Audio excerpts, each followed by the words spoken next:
Welcome to Kranky Live Sports Talk, where passion meets action.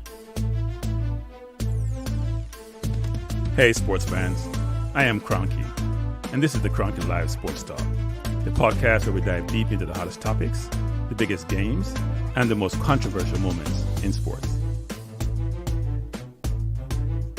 Whether it's football, basketball, track and field, cricket, or soccer, we've got you covered with expert analysis, insider interviews, and unfiltered opinions.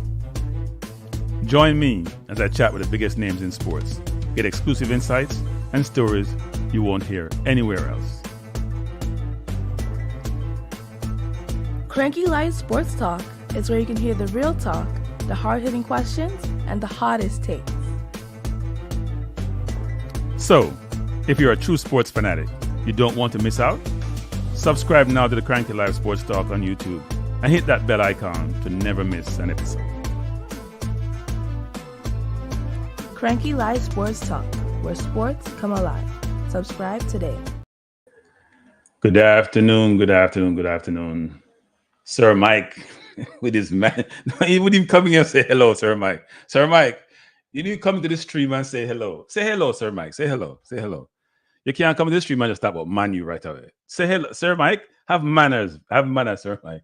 Come in and say, hey, Kranky, good afternoon. How are you doing? Sir Mike, we'll teach you on a channel. We'll teach you how to respect your elders. See, Sir Mike. That's so much better. Man is coming and say money right away. Don't start the rivalry right away, Sir Mike. Get a little break, man. You're playing today against what? FC20, who used to be coached by McLaren. But boy, you just start off with a war right away, Sir Mike. You wouldn't even give it the time for warm up. All right, so you're older than me. All right, so but still. Okay, so Sir Mike. Okay, so that's why you have the Sir Mike. All right, good. So you have the Sir Mike, warranted, get it. But boy, you can't just start off with a war right away. Can't start off with a war right away, Sir Mike. Bless up, Max. Hey, Max, how are you doing? Max, you come because the Arsenal get beaten, because that's how you want to see now. That's how you want to see. All you want to see Arsenal to get beaten. All you want to see Arsenal again laugh away. Yes, Sir Mike. Good evening, good afternoon. Respect to you, sir. Especially if you're older than me, much more respect, actually, which sounds really terrible. Respect everyone. But I grew up in a Jamaican environment where you say Mr., Miss, or Mistress, depending on married or not, and respect was guaranteed to anyone who was older than you. Especially if they're much older, much more guaranteed. So I grew up with that sense of discipline and way of operating, and I'm not changing. Even though in the US, we don't really call people sir and Mr. and those things for some reason. The US said I use your first name most times, even for the most senior people. All right, good. So we might you can call in, Me send you the link. You know what? I'm gonna look up the link. You're supposed to send the link to somebody. I'm forgetting a star. I don't know what happened to me today. I was rushing. I think I was a little bit late. It just has not been a good day in terms of me trying to get around and do things. I think I was like probably 30 seconds late, which I normally aren't. But yeah, it's good. It's good. I'm trying to pull up something here. Let me put the team on the board, people. Because we played a very difficult game against Max team. They got lucky. Real lucky. Real lucky. Some more power to them, Max. Unlucky. Last kick of the game. The match is 2:45 for us, actually. I think your game is. I think I saw something with your game.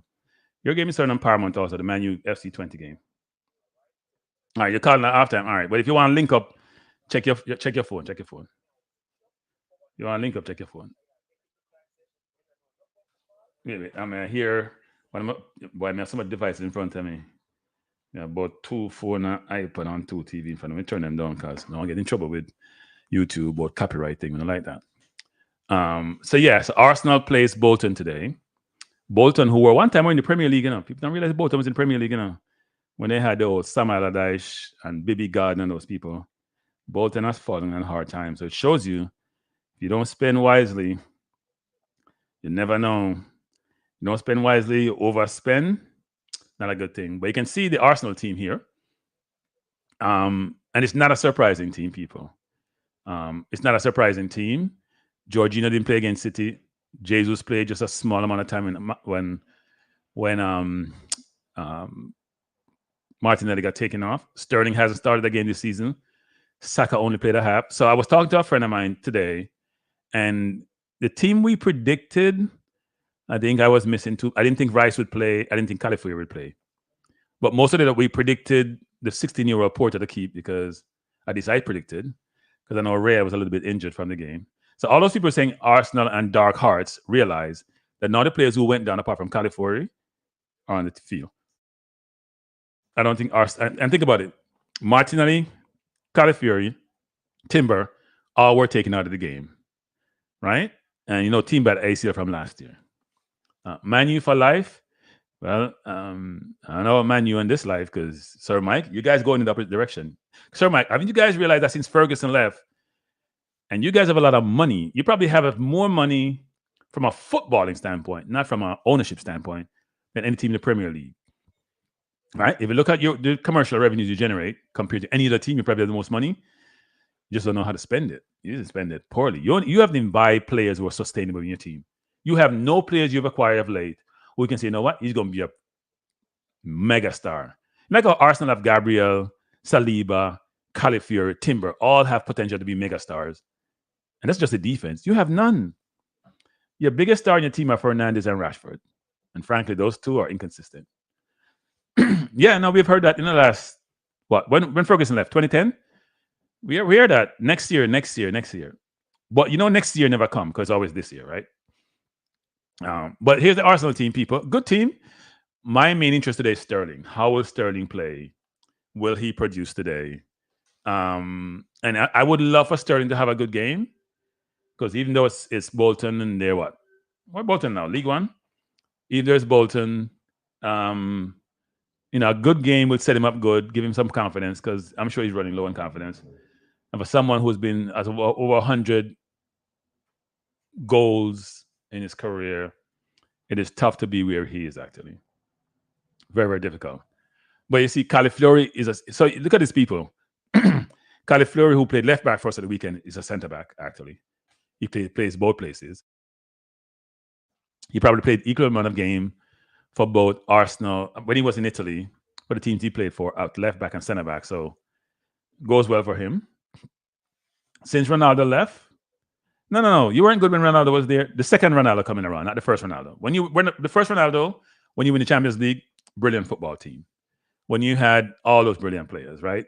The five who came to the academy with the Beckham and the Neville brothers and all that, you were brilliant then, right? But and then even subsequent to that, when you had the Tevez of the world and Rooney's, you were brilliant. But since Ferguson left, you don't realize where you've been going. Instead of going north, you're going south. You haven't even been stabilized yet.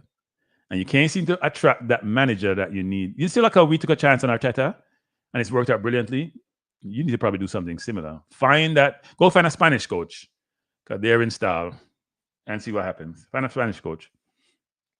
Even what's the name? Barcelona got the ex-German coach who got fired, right? And he's done brilliantly. So you need players, but you also need a coach who understands the game and know what is needed. So yeah, it's a good thing.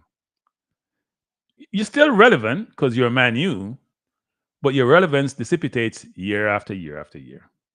That's what happened. Your relevance dissipates year after year. So you're still relevant. We don't disagree with that. And because you have a lot of money, and money is relevant. What we made last year in commercial revenue, what, about 800 million? You make a lot of money, You get paid a lot of money. I think you and Real Madrid are probably top of the chart in terms of generating revenues, even though Man City is flying up the ladder. Tottenham is also doing well, even though it's not reflected in their play. I think Tottenham just buy poorly, actually, a lot of times. I think about Tottenham as buy. And Dumbelly was their biggest purchase at one time for 60-something million. That's what, 67? They bought Richardson for 60. They buy players for a lot of money, and it doesn't work out well for them, right? They even buy, what's this kid? Brendan was 40-something million? Yeah, they spend a lot of money on players who are good players, but they're not exceptional players. How your team doing? Well, we don't know yet. We'll see this season. We came second twice, by a couple of points. Think about that. To Man City, considered one of the greatest teams in the history of the Premier League, and you're running them hot. It used to be Liverpool, now it's us.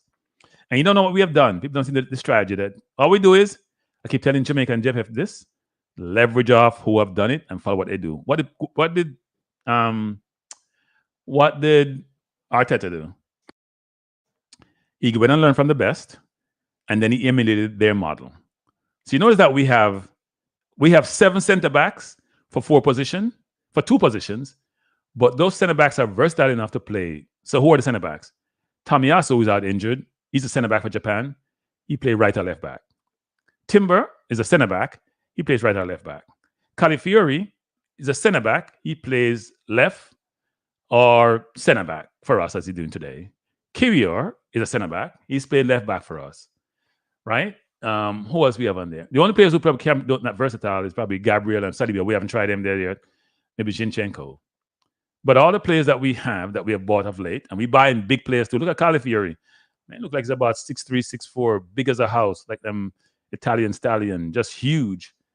That's what we do. We buy quality, and we do what City does. Here's what City does. People don't seem to realize. They buy players who are big players, quick players, physical players, technical players. The players they have who are small in their team, most of them are what they bought. If they bought a Daku, for example, but look at the entire backline, apart from Rico Lewis, who came to the academy, not who they acquired. Ekanji, Aki, Diaz, even Stone, big players, right? And if you look at the rest of the team between a Rodri and a Haaland, big technical players. So if size matters in this case, so if I have the same technical ability as you and all the attributes that you do and I'm bigger than you, then I should be able to beat you. And they have a manager who is very creative, deductive, visionary. It just allows you to dominate, which is what they do. And yet, we still could have beaten them. We still could have beaten them the other day. We didn't, but we could have beaten them. Man City is the best club. No, we're not going to. The best team right now. Because I don't think our offense have clicked all season, actually. I think our offense has been poor all season. If you look at how we have played all season, our offense has been poor. Really poor. Martinelli hasn't scored in about 17 games. Saka hasn't hit the ground running. I don't think Havertz is a center forward. Before he got injured, Odegaard wasn't scoring. So Trossard is our best scorer, but he's not a starter. So it's going to be interesting to see what we do and how we do going forward. Really interesting, actually. But looking forward to the game. Looking forward to see how Sterling plays. Looking forward to the rookies in Lewis Skelly and Nichols, and especially Nwaneri, who comes a lot of height. Is the youngest player ever to play in the Premier League at 15 years plus. Sir Mike is saying, you're saying City going to get back-to-back? It's possible. Look, they're beatable. We have shown that they're beatable. I know they dominated possession, and we probably had about 2% possession in the second half, but I didn't agree with how we played. I think we should have probably put Martinelli at the halfway line, let them drop 2 back, and then we'd be in a better position. Let me put my glasses on to watch this TV here for this game, but I'm looking forward to the game. I see we have a 16-year-old in the goal, people. So sure that we're still short a little bit because our Neto, who we bought to be the backup, is cup-tied when he was at Bournemouth. So he can't play today. So maybe not the smartest move by Arsenal in terms of doing this, actually. Yeah, I saw them yesterday. They played yesterday, and on their bench, well, their starting team had a bunch of, they had Foden and Doku and Nunes and Kovacic, and people are saying they were understaffed. There's no such thing. They're stacked.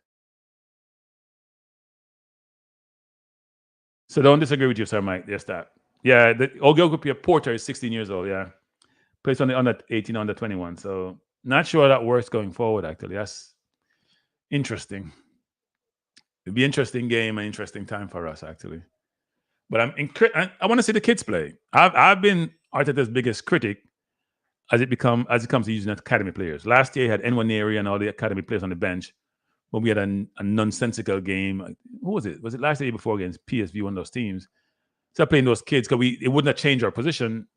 He gave them no time. So I'm sure Jesus and Sterling want to produce today. So we'll see what happens.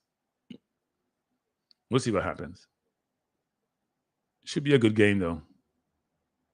Arsenal with the ball coming out. This is Lewis, and he did put on Lewis Skelly the other day actually against City, even though the kid had a yellow card, which he got on the bench. I've never seen a player never play his first Premier League game getting a yellow card before the game even started. I think Lewis Skelly is going to be like Rico Lewis, diminutive, small, really good. What the hell is this? Let me take this off the screen. I don't know what this is. But yeah, it should be a good game. Looking forward to the game. Hope we play well. Hope we play well. Maybe I'll find another thing with the team and with the sofa score instead. So we're keeping possession, even though we have a lot of first team players are not there. I think Lewis Kelly is a good player actually. Seems like he has a lot of skill. Who's gonna get 6 love, Sir Mike? FC 20 or Arsenal or Bolton?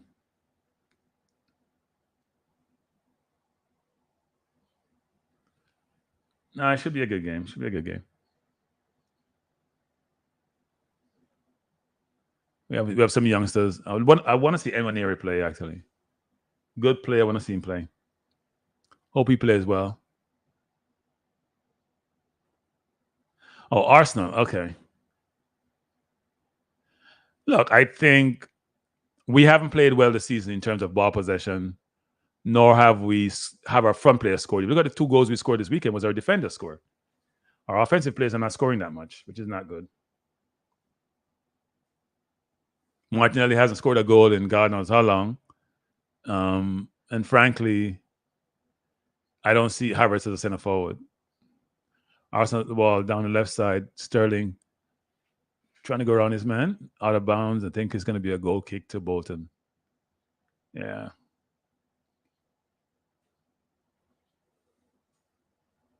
We have a 16-year-old in goal, Arsenal. Raya got injured in the Man City game. Our second keeper is cup tied because he played for Bournemouth in the same competition.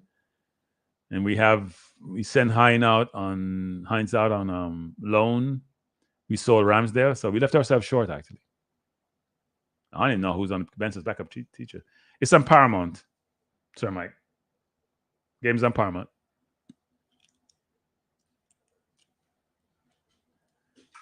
So it's on not cable, it's streaming.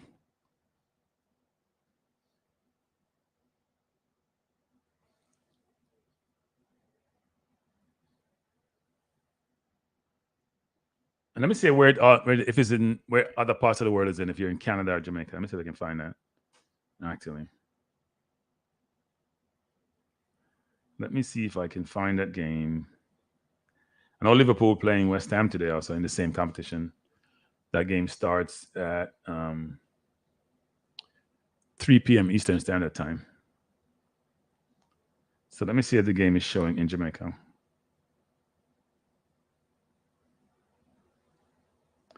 The game is on ESPN2 in the Caribbean, so it's shown in Jamaica. Bolton should have scored a while ago, actually. That was a good chance on Bolton's part. It's ESPN2 in the Caribbean. So we gave the ball away deep, trying to play out. They came forward, and they should have probably scored. Bad turnover on our part. Califlori made a terrible pass trying to find Rice and almost gave a goal away. And by the way, Califlori cost the goal, the first goal against City. That was what's my prediction? Given our makeshift team, 3-1 Arsenal. Must say 3-1 because Califlori almost gave the goal away. And if you're in Canada, where's the game showing? The game is showing on what was it? DAZN, Dan's Network. I think they are probably a cable, probably a streaming channel also. Yeah, my prediction is about 3-1. I want to say 4-1, but I don't want to get carried away. But I expect us to do well. We have senior players on the team. Our entire forward line is a senior forward line. Our midfield have two senior players. Only the defense, the right and left back, and right midfield do we have the youngsters. Yes, yes, yes. I'm very cautious. Cautiously cautious. Abundance of caution is what happens there. Yeah, remember, it's not all our front players are here, so um I know you people want to say 6-1 and 7-1. I didn't see City win no 6-1, 7-1 yesterday, right? What did City win? 2-1? Whatever the score was. I didn't see City, and City is a better team than us. So by that logic, and yeah.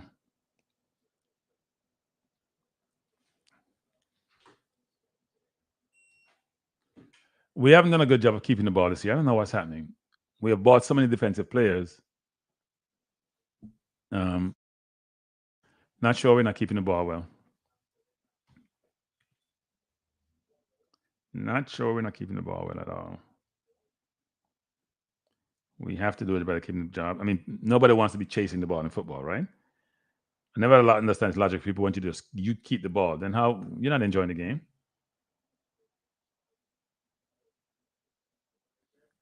I know, right? Great point, Ryan. I thought about doing a watch along for that game, but for certain games, actually, I just want to watch it in peace and just focus on the game and the strategy because it's hard to do that when you're trying to multitask, actually. But it would have been the right game to do the watch along on because it was a very popular game. But today I said, you know what? I have some time, so why not just do it? Arsenal with the ball coming forward to Rice, having two men on him, turn back. Yeah, like that. I showed my nephew the breakdown at the first game, the first goal. We slowed down the speed of it to about what was it, about 0.5 of normal speed. I could clearly see that Calafiori sold himself to Savino, who came inside. Gabriel tried to cheat over to the left. So did Saliba trying to cheat over on Gundogan. Rice was too slow covering Gundogan. All the connectivity between all of it showed you. Wow, Nwaneri is a brilliant footballer, by the way, people. Watch Nwaneri. Hey, Remax. Watch Nwaneri play football, Remax. I think he should get more game time. Good cross by Sterling to Saka. Saka headed in. Control by Jesus. Shot, got ball blocked. Good cross by Sterling. Good play by Saka. Good play by Jesus. Wonder if Sterling should have put a bit more pace on that ball. All right, Sir Max. Halftime 4-0. I don't think that's going to be the case, but we'll see. Let's hope I'm still here. You come back. Yeah, we'll see. We'll see. If it's if it will be 4-0 by halftime. Corner to Arsenal. We're in the 8-minute game tied at 0 against Bolton. And for those who remember the Bolton, the old days with Ochoa, Gardner, what's the kid, Cahill from Australia? It's a really good team, actually. Surprised that they are where they are today. Sterling wash up. What's he washing up? What, he's bathing? Is that what you talking about? He's bathing, Sir Mike? I didn't know he was bathing on the field. Good cross by Saka, trying to put the ball in the box. What are you talking about, Sir Mike? He's washed up. I don't know. Say something. I know you wash up is an old term they have in Jamaica, you know. See a wash up. Well, yeah, Bolton is Liverpool mash up. What are you talking about? Didn't Liverpool win? Is the only team that stopped City from winning all these games, these championship in a row. Well, Liverpool didn't mash up. Liverpool's a good team. They're ahead of us in the standing so far, haven't they? They've lost one game, they've won all the other games. So I think we're fourth, but not for long.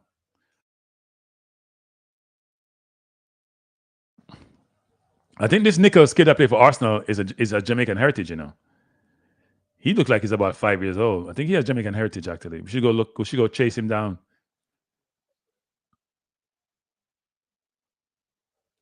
Oh, didn't read that pass, Sterling. That ball Rice should have read, actually. Good pass by Sterling. Came inside looking for a pass. Played it to Rice. Rice didn't react. Yeah, I think Nichols has Jamaican heritage, actually. I saw his mom in preseason. She was so proud of him. He looked like he's about 13, 14, but obviously he's a good footballer. So, Sir Mike, yes, you are up there, Sir Mike. If you're talking about John Barnes, yes. And Barnes is a brilliant footballer, by the way. Brilliant footballer. In fact, if England played him in 36 in the 86 World Cup, they probably would have won it. Bless up, Owen Hoyne. How are you doing? England that time was too racist of a country to be playing a lot of black players. So they had a quota on black players. If you look at Jamaica have quota on overseas born Jamaicans who have citizenship. England had their quotas on black players. And it probably cost them the 86 World Cup. And don't just talk about what Maradona did. Barnes came on the field with about 20 minutes left, scored one goal, gave Lineker a sitter, which he missed. Would have been a total different game. And I say scored one goal. He set up one goal, I should say. Set up two goals, only one was taken. Just joining us, we're in the 11th minute. Arsenal versus Bolton. Arsenal dominating possession.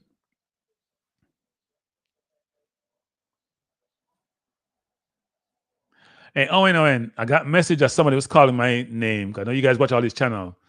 Is that true? On another channel. Is that true? I'm sure I'm going to get a clip from somebody about that. No, Barnes was special. Remember that game against Brazil where he took the ball from half line, beat the entire Brazil team and scored? Special player. Born in Jamaica too, but obviously played for England. Barnes is still in England. He did some management like in England. He also did manage Jamaica for a little bit. I think he has the best record for any coach of Jamaica. I think he lost any game. Was a long time. So, no, it wasn't IMAX. It's another channel that may be ongoing now. Heard my name is being called up. So I'm sure I'm going to get a clip of what the person said.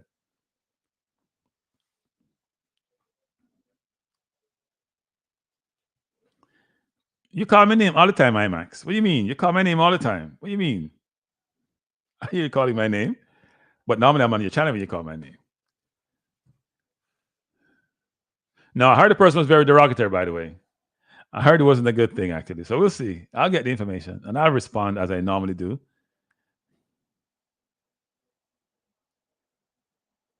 Yeah, and I heard he didn't lose any game, which is good. But I'm sure he wanted autonomy, and you don't get autonomy when you coach Jamaica.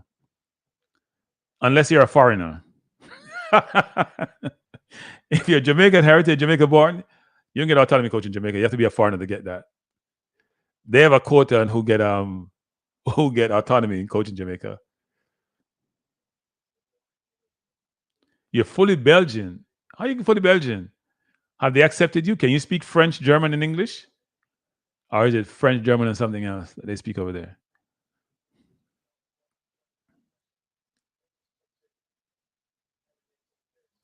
So you're trying to suggest that if you're not Belgian, you're not decent? Is that what you're trying to suggest, Max?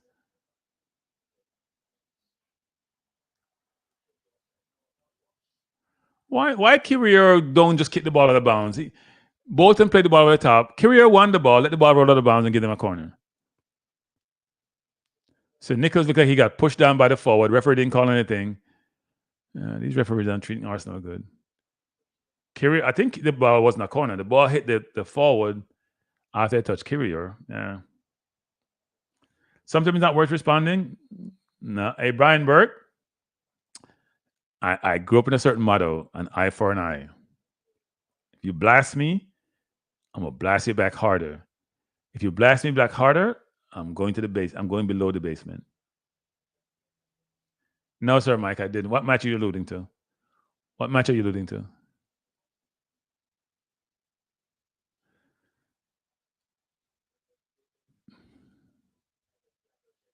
Bolton playing well, break the Arsenal team down. Is that a penalty? No, it's a no penalty. That was close. Arsenal with the ball, trying to play out. Saka with the ball. Go inside to Nwaneri. Nwaneri should turn. This he does. Plays it over to Jesus, who you don't know Jesus playing center forward. Look how deep he's come for the ball. That's his problem. Never in the box. He's not even close to the box. He just wants to touch the ball all the time.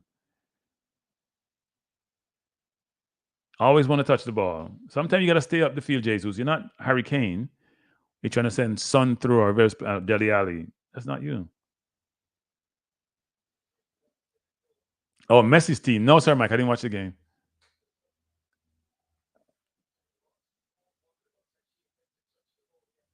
Let me see if it was a penalty. Jesus went in. It looks like a penalty to me. That was close. Could have been a penalty. I wonder if they may not have VAR in the Carabao Cup though. Saka with the ball, plays it to Nwaneri. Oh, Nwaneri is a brilliant football. I'm telling you, he's going to be special, people. Remember a little bit of Wilshire. Diminutive, short, thick, wicked left foot, skillful. He just understands the game. One love Arsenal. Ball crossed by Nichols. Missed the defender. Rice control end of the box. Put in the far corner. One love to Arsenal. Yes, that's how we like it. Good goal. Very good goal by Rice. Very, very good goal. If you just join us, we're in the 15th minute.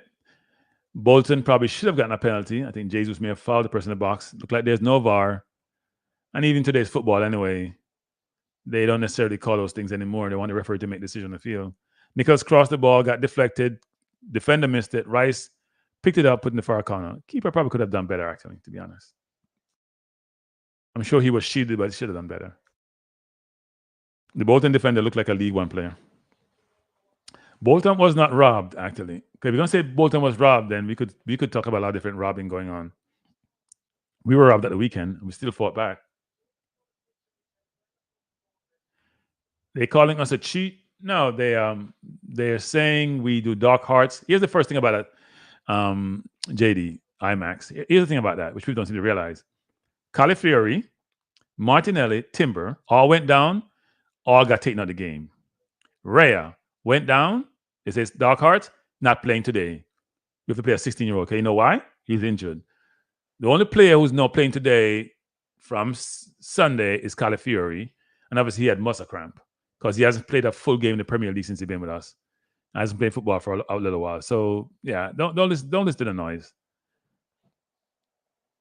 You don't like to call a straight penalty? If the ref didn't call it, it's not a penalty. If the ref hasn't called it, it's not a penalty. Just remember that. We're not cheats, actually. Here's the thing: you can't have it the same. You can't have it both ways, IMAX. You can't say Arsenal was soft way back when. Now we have gotten tough. You then complain about us cheating. We don't cheat. We're trying to play out from the back. You can't give the 16-year-old the ball. Good play by Nichols. Play the ball up to Saka. Saka got dispossessed. And Nwaneri is chasing. Don't call a foul. Come on, referee. That's not a foul. One thing Arteta's teach these kids, gotta play both ways. You hear that, McGee? Everybody in Jamaica is calling for you. So much people calling for you. Gotta play both ways. Look at Nwaneri, who's basically an offensive player, putting pressure on the defender or in the midfielder with the ball, making him feel uncomfortable. Pressure bust pipe. If you pressure your opponent, hey, you never know. Don't make a mistake.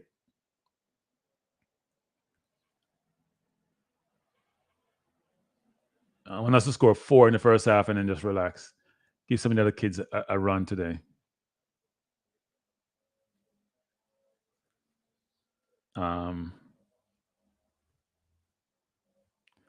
Yeah, I know WeMax, but people are haters. Until you start getting WeMax, when you get good, people hate on you. Just remember that, WeMax. Don't people hate on you, JD? Because your channel is good. People hate on you when you're good, That's how people are. They can't stand progress. When you're not good, they just dismiss you. But when you're good at what you do, they hate on you. That's okay. Gotta be able to take the punishment.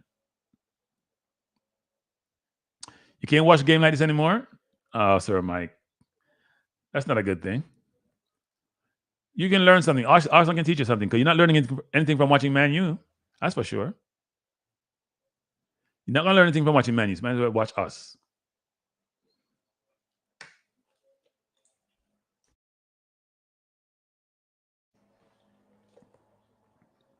Yeah, Bolton trying to pressure, but when you pressure good teams, it can backfire, because they'll get behind you.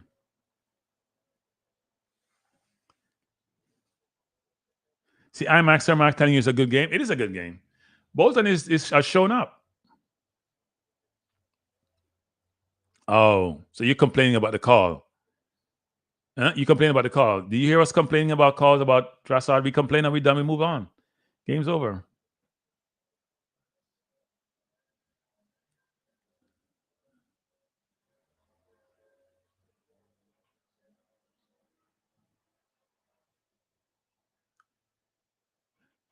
I have some information here. Oh, so that's how it is. I'm sure my people are gonna all text me about some of these things.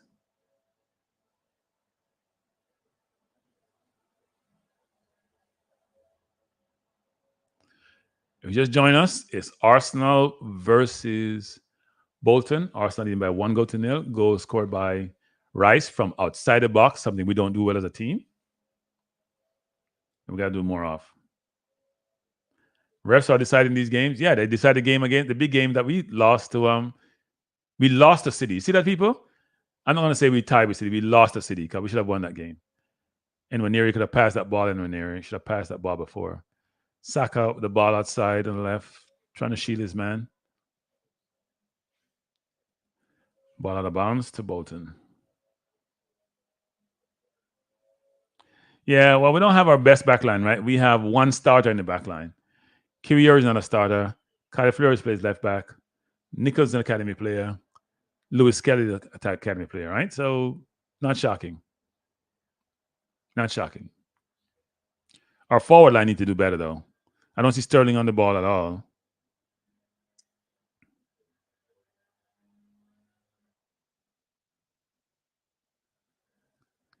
Arsenal with the ball. Nichols with the ball. Looking for a pass. Plays it out to Nwaneri. Back to Nichols. Nichols back to Kiwior. Trying to play the ball up the field. We got to get Sterling in the game, or we got to get Jesus in the game. Sterling trying to go for the 1-2, but it's not coming from Arsenal. We're not doing that quick enough. No, I'm not worried. Not worried. The regulars, we need more. We lost people. Remember, no Odegaard, no Marino. That's two of the starting midfielders. That's why we bought Marino. I'm not sure who's going to be the sixth, whether it's Rice or Partey. Probably more Rice, actually. Even though I think Partey is playing better than Rice this season. But no, we have a good team.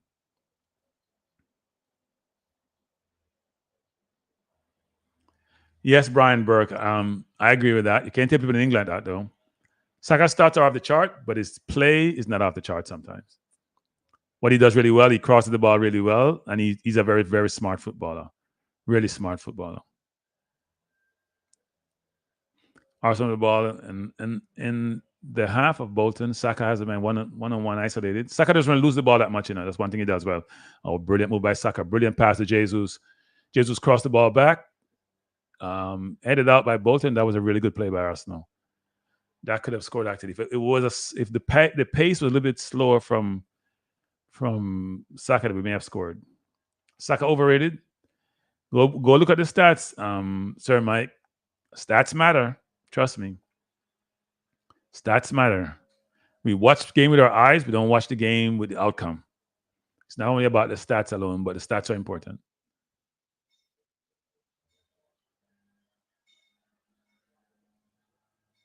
Come on, Sterling walks too much in the game, though. He's got to move. That's part of his problem of late. He walks a lot. That's why he doesn't get game, because he's not playing defense the way he used to when he was younger. Just join us. We're 23 minutes in. Oh, Nichols just gave the ball away. And Nwaneri is on like a bad shirt.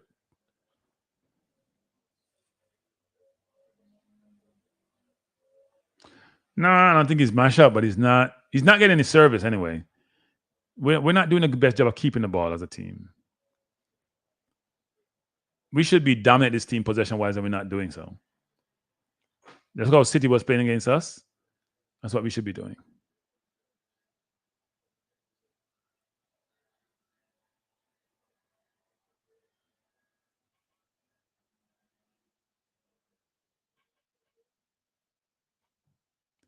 And they were the ball coming forward. He's going to find Saka out wide. Saka with the ball, play behind him a little bit. Looking for a pass back into Nwaneri. Nwaneri. Wide to Rice. Rice should just go to Sterling. Sterling should not go far post. Sterling trying to beat his man, set his man up. Brilliant cross by Sterling. Oh, Jesus, the overhead kick just out of bounds. Brilliant cross by Sterling with his left foot. Far post. Ball headed down by Saka to Jesus, who tried to do overhead. Didn't work. Good play by Sterling. See that, Sir Mike? That's what he does. He sets you up, and he said, let's go for a race. And he did a brilliant ball to the far post. The ball went to Saka's chest. He chested down to Jesus. We tried to do an overhead. Didn't work. So Arsenal with a corner. Let's see if we do our normal special. We don't have Gabriel there playing. If Rice left that ball, now it may have gone to the goal. Yeah, no, we're not. Yeah, I agree with you. I agree with you, Remax.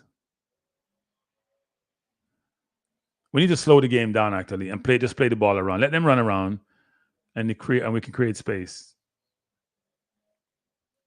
I love Nwaneri though. I just think he's going to be a brilliant, brilliant player for Arsenal. He's going to be Arsenal number 8 long term.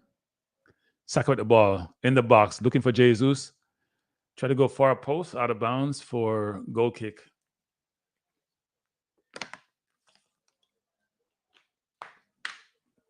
Good play by Saka. I think Saka is one of the smartest players in football. So he may not have all the physical attributes, but he has a brain there. And he's shown in the academy too. I think he has how much? GCSE, whatever, tons of them actually. Yeah, no, I think we need to do that. Let them run up and down and we get more spaces. We're trying to rush the game and it's not working. 26 minutes in, game tied at 1. Arsenal ball to Jesus. Jesus trying to go through 2 men. Oh, Nwaneri, you're too good to be true. Got dispossessed. Arsenal with the ball. Calafiori out wide to Lewis Kelly. Where's Sterling? Sterling should be out wide. Sterling, move and get out of the way. You're creating havoc by just trying to be on the ball like Jesus. Make space. Spread the field so they can find angles to get to the ball.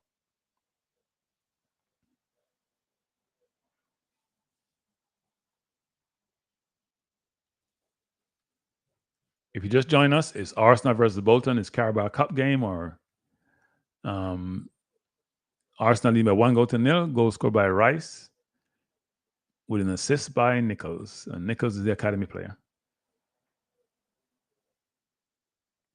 Yeah, no, I rate Saka because I think football is a combination of technical ability, but also you have a brain. Some players have the skill, but not the brain. He has the brain and skill. I don't think he's a dynamic player, but I think he's a very, very smart player.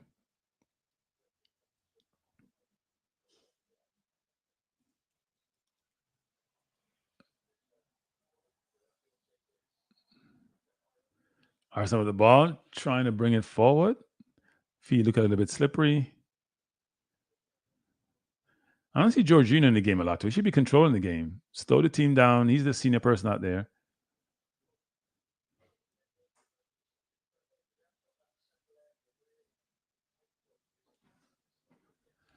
Arsenal trying to work the angles, trying to find space. Sterling, pass didn't come, so he had to stop. Didn't want to be offside and start up. Bless up float management. Thanks for joining. Appreciate you being here. Conrad, big up. So Amax says, I would like to see him in other technical situations aside from Arsenal, maybe Barcelona, Man City. Yeah, no, I think he'd be good in any team, actually. When you're a smart footballer, JD, as you know, and you have technical ability and skill, it goes a long way. He's just very, very smart. Very, very smart.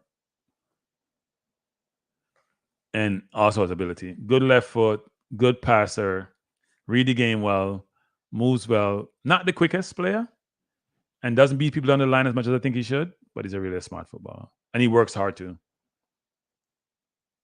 I don't think there's a harder working player in football who plays forward than Martinelli. His threshold for hard work is probably at the highest, actually. I see Saliba's not on the bench, doesn't look like. Oh, Gabriel.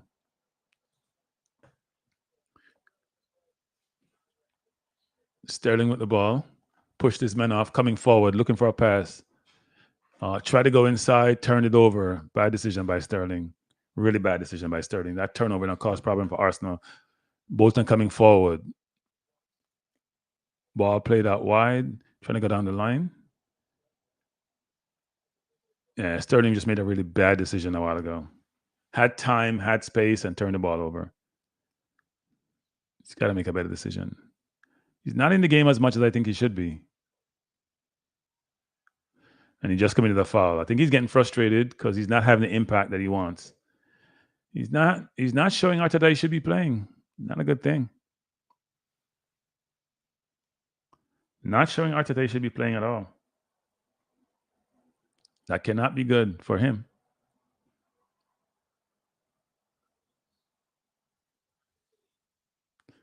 Corner to Bolton. This game is closer than it should be, actually.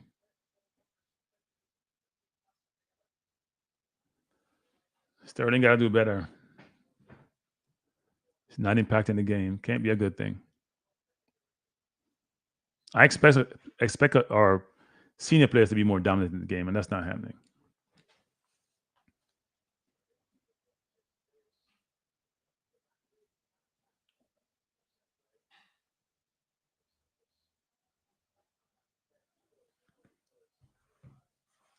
Corner by Bolton, dangerous corner. Our keeper. Oh, Bolton over the bar. Bolton could have scored a while ago, actually. Ball bounced in the box. Nice place. And McAtee. You'd think he would put that away, actually. Keeper came out, punched the ball, didn't get much on it. Shot in by Bolton, fell nicely. And he should have hit the target at a minimum. So we're getting people doing to us what we do to others. They're trying to take out our keeper, basically, block our keeper, which is interesting. I'm sure that was going to happen sooner or later. We'll see how Riot deals with it. So we're getting some of our own medicine in this game.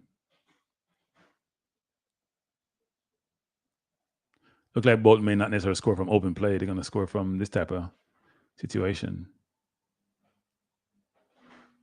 It must be great to be 16 years old and playing in a senior game. That has to be awesome.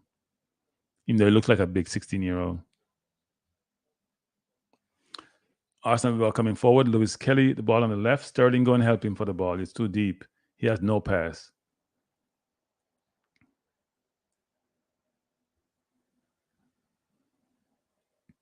Career out to Lewis Kelly. Lewis Kelly to right, out to Rice. Looking to go behind Sterling. Sterling, you're offside. Sterling, come back. He's trying to get behind the defense. He's desperate to do well, and it's not happening so far. Lewis Kelly trying to find Jesus, and the pass was there, actually. I'm sorry, Nicholas trying to find Jesus. The pass was there. He just played it short. I swear that Nicholas looked like he's 9 years old. I said 13. He's about 9 years old. He looks 9. People look at the right back for Arsenal and tell me he don't look like he's about 10, 11 years old. I said 9. Call it 10, 11. I know he's about 17, but he just looks so young.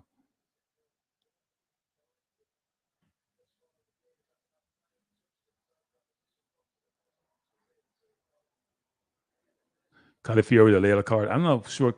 Calafiori keep turning the ball over. This is second turnover in the game. Against Man City, he only turned the ball over one time out of 16 or 17 passes. He probably had the best stat. And as I mentioned on a previous telecast yesterday, Kai Havertz in that game had 0% passing accuracy. I have never seen that in football. A player plays 97 minutes a game and had no accurate passes. I have never seen that in a football game, ever. He was 0 of 6. I think he touched the ball about 20-something times. And Timber was 1 of 7, I think. Between Timber, but him and Timber probably had about a 7% accuracy. I think Timber was 14%, and he was 0. That's amazing. An entire football game. So even though they did well defensively, when we had the ball, they weren't present. And except for Calafiori, who had probably the best passing stats of anybody. Maybe in the entire game, I would think. I think he missed one pass in the entire game. Dr. Dan, the score is 1-0 to Arsenal. We're in the 34th minute. Bolton is pressuring us. But I think we're pretty comfortable, apart from on set pieces, on corners.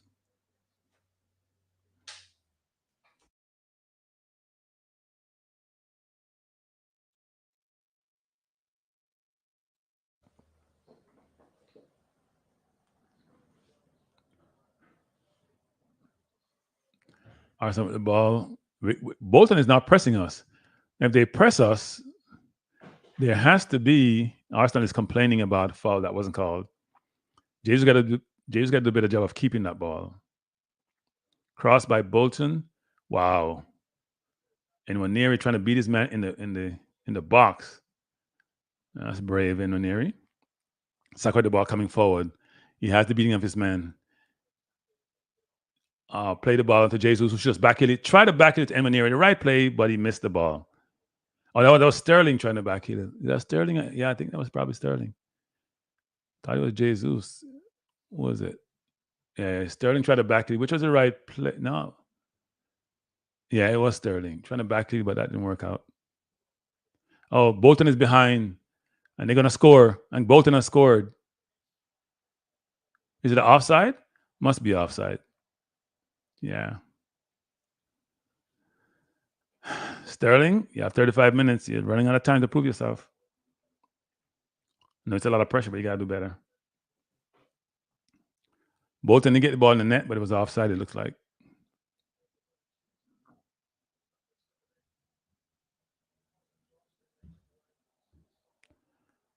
Nichols is playing in the right back. So we have no Timber, no Gabriel, no Saliba, no Ben White. I thought Ben White would play in this game, actually. Yeah, I don't know what the story is, Brian. He's just not. It's not hitting. He's not getting there for him. He hasn't dominated this game. So he has a chance. Sterling is off to the races. Brilliant cross by Sterling. Goal Arsenal. Brilliant cross by Sterling to Nwaneri. Sterling set his man up, went forward. He came with Sterling, and Sterling went behind. I don't think there's any VAR to see if it's offside or not. Really good play by Sterling, and his cross was brilliant. Brian, you took back your words. I think my stream is slow, Brian. My stream is slow. Obviously, my stream is slow. Nwaneri scored. Love it. Great break pass by Lewis Kelly, by the way. Sterling is there, and he crossed with his left foot. He looked up. That's what I love about Sterling, which is something that Cephas can take. I'm always calling out Cephas for this now because I watch Cephas up live and close. The first thing Sterling does, which is something great does, he's looking up all the way and say, who can I pick out? Right? If you can't find anybody, he goes solo. He looked really good pass by Lewis Kelly, really good cross by Sterling, good finish by Nwaneri. Jesus was there first, but he missed it. Nwaneri didn't miss it. Nwaneri is going to be a brilliant footballer. So impressed with this kid. Very brave on the ball. Yes, very good goal, IMAX. Very good goal, very good goal. But my forward still hasn't scored. It's my midfielder who scored.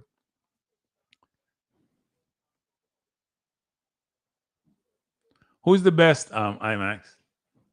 Because Sterling was taught by a lot of people now. Remember Sterling started at QPR now. And he's in Liverpool team at 16, 17 years old, where he played a few years with Suarez. So did he get taught the best by Brendan Rodgers? Or are you talking about Guardiola or Arteta?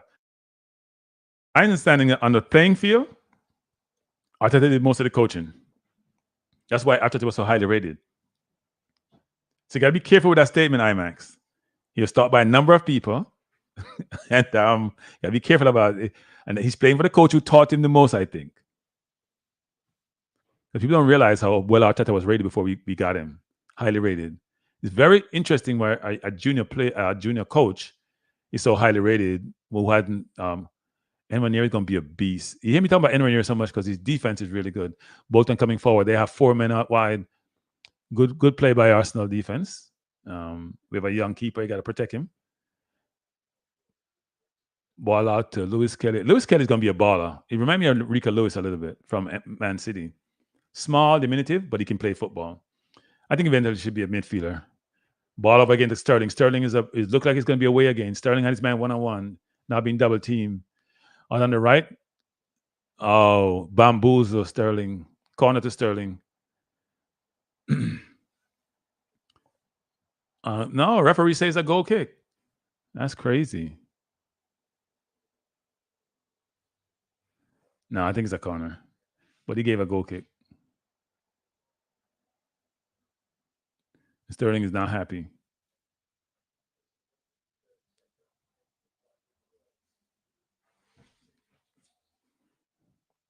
West Ham leading Liverpool. That's interesting. You know what? I should put that on my my iPad. Maybe I multitask and watch both games actually. Yeah, I'm gonna do that actually. So I can't see what's in the chat. Well, I can see what's in the chat on my screen.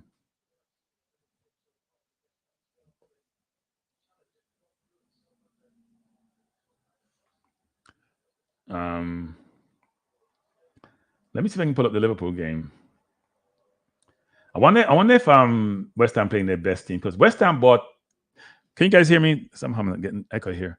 West Ham bought 10 players this year. I'm not sure they, apart from Wan-Bissaka, I don't see them playing none of those players. I wonder why. They bought this guy Tadiba from France, who's supposed to be very, very good, and they play Mavropanos and Kilman in the middle. That hasn't worked out well for them. I watched Mavropanos against Jackson. Oh Lord, Jackson running fast and he's jogging. Embarrassing. Oh, 1-1. Let me not go over there then. If that's the case, waste of time. They can't even hold a lead. No, but I watched Mavropanos against. It was embarrassing. Jackson, I think, is a good forward. When he learns to score goals, it's going to be dangerous. Really good hold up play. Good passer. Can beat a man. Good speed. Good player. Lewis Kelly with the ball. Looking inside. Plays it to Jorginho. Going to go wide to Saka. Saka controls. Have his man one-on-one. Being double teamed now. Looking to go as man. Touch the ball inadvertently. Throw into Arsenal.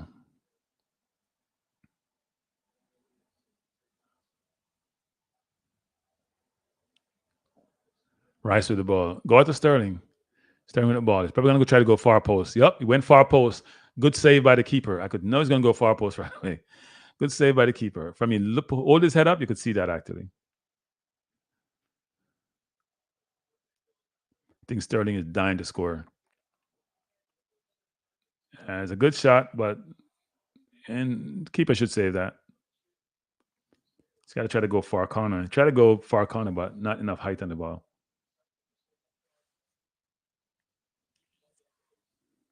What the hell is that about before the game? What are you talking about? Can help me with streaming. I know how to stream. I need no help. I need absolutely no help. There's no technical aspect. A good ball by Sterling out to Jesus. Go far post. Jesus trying to go far post. Saka trying to overhead kick. Kyrior a shot. Got blocked. Ball out to Arsenal. Nichols out to Nwaneri. Nwaneri out to Saka. Saka should just go far post. No, decided not to. Go back to Nichols, Saka. There's no pass there. All the way across to Rice. Rice with a left foot shot blocked. Jesus with the ball looking to shoot.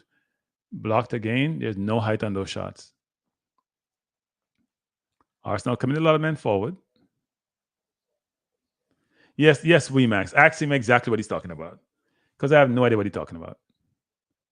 Oh, okay. I didn't see you. So you come in late. You come in late. That's your fault. You come in late. I'm focused on the game. See, I'm focused on the game. Focus on the game. Focus on the game. I got no private message from you either. You don't know how to work these things. There's a private section. You should just put a comment in. I don't even see that. I thought you'd have picked up on that. The private chat. You should come in the private chat. See? Oops. Can you hear me? Yeah, I can hear you. Arsenal with the ball. Jesus with the ball coming forward. Try to beat this man, go wide, and kick the ball out of bounds. Jesus, what are you doing? Yeah. Jesus and Sterling are trying very, very hard. I know they want to score, but come on, people. I know you want to go in the first team. You can't get in there that way, Jesus. You wanted to substitute Sterling a few minutes before he got an assist. No, I didn't. I said he was no, not at all. I want to play the whole game. No, we can't afford the substitute. We need Sterling to produce. We need match time. No. I may call him out for trying too hard at making bad plays, but no, I don't want to substitute him. I don't want him to be substituted at all. When I want to substitute, you'll hear it definitively. I'll say take him off Arteta. And I don't play my substitution. I don't believe in giving people tons of chance. Ball over to Jesus, racing with the forward, going to goal. Jesus with the ball. One-time shot. You know what? If Jesus hesitated, he could have played Sterling in. You know that, right? Yeah. On that play a while ago, if he hesitated, he played Sterling in. It's one-on-one with the keeper.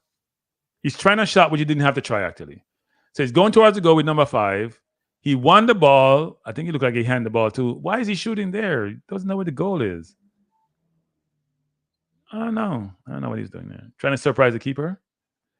That's the problem with Jesus. He's not a goal scorer. That center back is a big boy. Yeah. They have 3 big boys in the center back area. I should So say I three don't know. big players. JD is on. Maybe you could answer. Do you know if You know if what?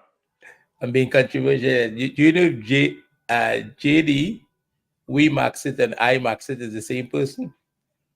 They're triple treat. Yeah. They're triple treat. Yeah. There might be an APB out on JD. I heard somebody inquiring about his location. Oh, yeah, I heard about that actually. You heard about that, right? Yeah, I heard about that.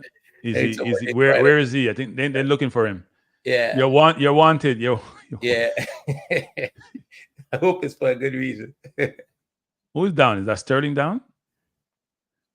Yeah, Sterling. Like he got hurt or something. I don't know what happened.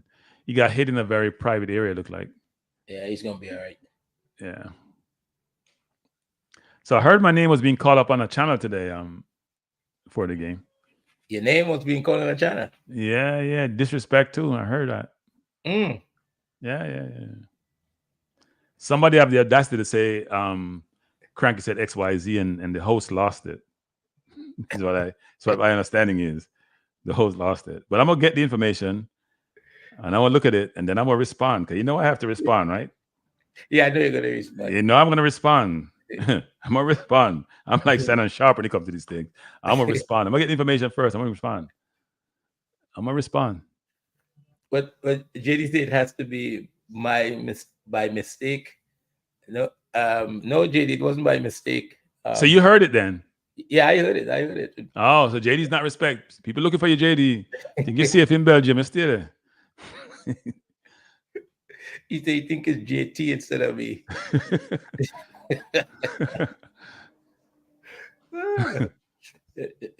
I think I heard clearly. I think the difference, if it was an H, I can understand, but D, I don't think we have any problem with D's in the Caribbean. Yeah. I like the right back a lot. I didn't watch a lot over the summer. Both right and left back. What are you talking about this right back? The two academy players. I've seen him over the summer. He was quite impressive. The right back looked like he's about 10 years old, doesn't he? Yeah, he's only 16 or something like that. You know he's Jamaican, right? Or Jamaican parentage, I should say. I think the whole EPL is Jamaican. No, he is, seriously. His mom, you see his mom in the stand? His mom looks young. His mom looks like she's 20-something. Yeah. His mom looks really... I mean, his mom was very happy when he played for Arsenal and she was, say that was my son. Get a chance to play. He's a good player. Both he and Lewis Kelly's a good player too. He's the one that made the pass to Sterling. Today's a competitive match. You must be happy. Yeah. So halftime in the game, people, you just join us. Arsenal leading Bolton by 2-0. Goals scored by Rice and by the prodigy, the youngest player ever in the Premier League. The man is part of Arsenal future, Mr. Nwaneri, who looks very good, by the way. Quality footballer. So this is the trouble, right? I'm watching the game, I'm doing my work, I'm watching the game and I'm listening. And I heard, Rice scored, and I heard the commentator made some comments, right? And to the extent that when the ball falls to a man with the quality of Declan Rice, an England international, there's only one outcome. When you look at his touch and his brilliance, right? And I know how much that resonates with you. Yeah, because it's an overstatement, right? It was some really poor defending. It was some really poor. But you're conflating two things. The difference between the defending and what Rice did, right? You're conflating two things. JD is saying he's backstage. Oh. I told him that. I didn't know he was brave enough to come on my program. I go on his program because I've been afraid of nobody. So I pick up a film program, I've been afraid of nobody. I didn't know he was brave enough to come on. He's the first time he come on my program. You know what I mean? Invite him. Is this JD or JT? Which one is this? JD. JD don't beat me. No, don't. Wait. Sorry. I don't know why my camera is off. What happened? He's JD. No, JD's not disrespectful. JD's not disrespectful. Hold on. I had told Kranky that he's doing shows at 12 o'clock. That's the only reason why I never came on. But he just never believed me. He's just going to make up excuses. You know that before the game. He's just going to make excuses. to win his psychological battles. I It's I don't don't like know know what what. happened. Hold up. Something happened here, people. I'm having I don't know some who is technical trying to. difficulties. Yeah, but before the game, I heard a lot of persons texting me, telling me that someone was asking about it, but I have not said anything about those personnels.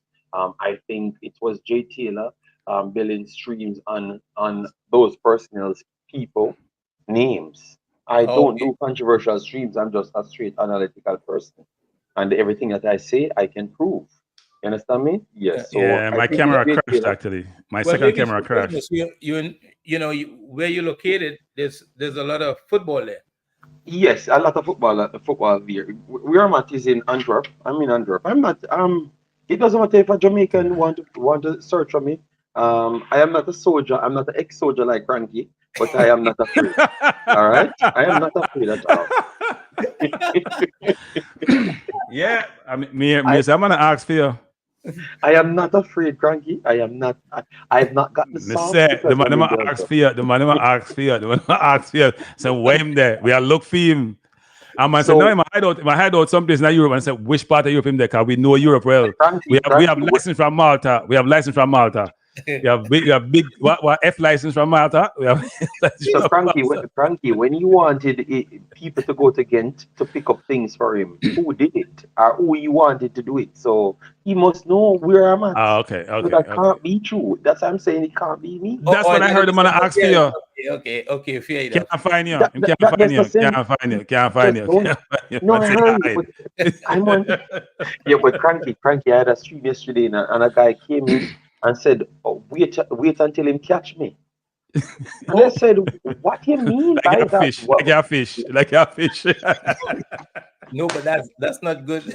That's I'm not gonna good. treat No, you like a fish, but we gonna catch you. no, but before the game, I Yeah, said, what did I do? Like, what is the yeah. problem? But I clearly realized because someone told me that a video put out about Whisper, and it was Jay Taylor put out the video. But Jay Taylor is all about controversy, nothing else. Right. And he's going to get one of the vloggers them killed, and I'm hoping that it's not me. All right. No, but you know what? If I I was heard him. you, Hey if I was JD, you, I would have changed my name and I'd have changed it to DJ. I'm go- I am not JD from today, people. Don't call me that. I'm going to find a different name. All right. Because it's getting so no, Very messy. I heard JT was calling out my name, and I said, look, Oh, I'm gonna it's look up him. what he Oh, said. yeah. I heard he call up my name. I look up what he said, cause JT, let me tell you something, my youth. When you call up my name, you'll get call up your name. I'm gonna come hard like how people come hard. Me, so you come hard at me I come harder. And if you come hard on that, me I go to the bottom of the basement, all the way in the dirt. That's how me stay and live my life in my youth. So me want to hear Yeah. what you say about me. Me I'll clip it and play it too.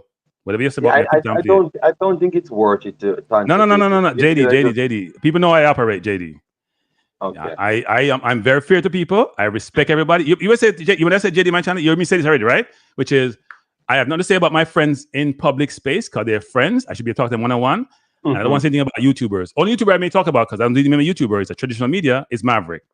Mm-hmm. You don't hear me talk about any other YouTuber who is in our space and talking about what we talk about, right? I leave that Yes, alone, yeah.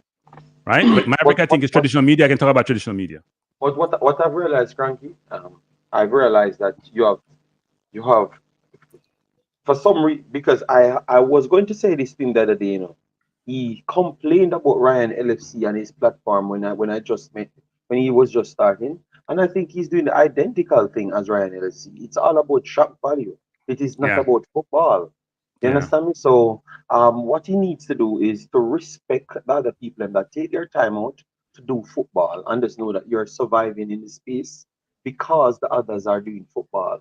So you don't have to do it. So I think everyone can survive, but it has to lead by respect, you know. yeah. So you can't just act like you have all information, which I know he doesn't, because these things that he's talking about, Hutchins is 1000% lie. You understand me? So these things need to stop. But I have no problem. You understand me before the game because Yeah. it has nothing to do with me. But don't disrespect any other person because I don't think Frankie says anything bad about anybody. Cranky's a man talk about football, and we are watching Arsenal now. We are watching Arsenal now. You I understand me? think Yeah, I think exactly. I We're think not into the we don't want the drama. We don't want the drama. Well, well, yeah, if you want drama, We'll get the drama, you give it. So we My rest. Yeah, man. stage is that Kranky, you know, JD, don't even JD, suggest it. JD, we used to Just talk tell about you, don't JD. answer. JD, Please. you and I used to talk about this way back when, right? We used to talk about Mhm. some of these things, right? About how we operate. But my philosophy is this: that you should respect everybody, no matter who they are, Yes. no matter where they are in life. Respect people. We're all individuals. Nobody's better than somebody else, right? We gotta be people and cordial and harmonious about how we operate. But if yeah. you're gonna be an aberration and be different and be disrespectful, then you deserve the respect you give out. So we'll see what I hear when I go. I'm gonna clip whatever he says. I don't care if you want to be copywriting. Whatever he says about me, I'm gonna clip it and then I'll respond to it. I'm Yeah, so promising you, when you talk to him, even he's gonna say a I'm not gonna complete. talk to him. I'm gonna listen to Okay. what he said because I was getting information that he talked about me. So I'm gonna watch his entire thing and clip it. Damn, man. it might come Man. long before you get to it. Yeah, okay. I'm gonna watch it and clip it. Then I'm gonna The thing is respond. this. The thing is this. Like Let for me me, get the it. way I function is that if relationships are based on respect, whenever there's a disagreement, it could be Yeah. easily resolved, right? Because there's respect. And I think Yeah, man. what guys need to be careful of is that the space doesn't turn into, like how the rappers Yeah, behave. I don't know if, yeah. if they still behave that way, but um this kind of West Coast and East Coast and the violence that came out of that, guys got to try to make sure that doesn't happen. But here's the Before point. I don't understand where the, this is coming from because I've never said anything about JT ever. before the game, how you see, I in Jamaica culture and ego is two of the worst things. And Jamaica reggae boys can give you a false sense of security that you're famous. I'm Right. telling you, all right. So these guys, you can't talk to them. Cranky know that you can't talk to them. They have 200 people watching them. They swear that is God. All right, I am telling you. So because that's why I don't really pay it any mind anymore, because I know that I have worked over 10 years to make my name in football and be respected in football. So that's why draw back to just talk about football only. I made sure to Right. say I'm not gonna do any phone calls. I'm not taking any phone calls. I'm not doing any stream with anybody else. I'm just doing analysis and then I'm done. And then I will go back to Nigeria and a CONCACAF. When I go to Right. CONCACAF, that's when I'm going to open the platform for me and other people from the countries to speak. I won't do it here anymore I because I think, don't think it leads to nothing productive. JD makes a great point, which I've thought yeah, about. I've thought about stop doing this for a while, JD. I'm telling you, from early Mm-hmm. on, I've said this. I took off last week because I was contemplating stop doing this, and people are like, "Well, you can't take the pressure." It's not pressure. Who wants the drama? We're doing this for a reason. We're not doing this for drama. well, We're not doing well, I this. I'm think not doing this for be. I love to talk. I love to have dialogue, good conversation. But the drama thing, I can do without. if I somebody, don't think, Frankie, I don't think people know that you're okay beside YouTube. Because that's the difference, because I'm that's telling them I'm different. I'm happy with my family. So when I'm off this, I am Yeah. perfectly happy. I Yeah, don't remember to come back on. So that's what they don't understand, right. because maybe others are using this as a job. So if you don't come back, they expect the same thing. You understand me before the game? Yeah, So I yeah. think people start. Before the game and JD, if I use it as a job, I wouldn't even be homeless. It wouldn't even be homeless. It would be something else. I wouldn't even call it homeless. It'd be something else. It'd be something else. I checked it. I checked the last check I got. I worked it out to be the work I put in was $1.02 an hour. That's what I made actually. So $1.02 per hour. $1.02. No, No call it worry. one. You just, Let's say dollars because it sounds better, but it's $1.02 an hour. listen to me. You It's what just I worked it out to be. Okay. at the early stages. You just started a few months ago. No. It's still. You start $15 an hour is the minimum rate in the US. Yeah, but you're building something for yourself. If I you know I'm were, Yes. building anything. I'm building if, drama. I'm if you building if No, you were no, drama. if Frankie. hold on, let me say this. Yeah, go ahead before the If game. you were in it as long as JD, then you'd be getting the big money. JD would never take out his phone and show us like you show. No. I will tell you. I will tell you. The one thing, Cranky know that I told him I never hid anything from Cranky, and any other YouTuber asked me, I told them. I never hid No, anything. I The I problem is think when you tell them before the game, mm, especially mm, Jamaican YouTubers, it tend to go the opposite way. It right, tend to turn into hatred rather right, than okay, actually admiration, and then try to work as hard as me. You right. understand me? So Yeah, that's that's why I never really had those conversations anymore, because I'm saying that I'm trying to help people. So why is it I'm getting backlash for these things? Yeah. Like they think that I'm doing it for money, no, and them stuff there. No, I do it because look, if I stop and do just Nigeria, Suriname, Haiti, nobody question if I'm doing it for money. But yet still I do 50 times the views. Right.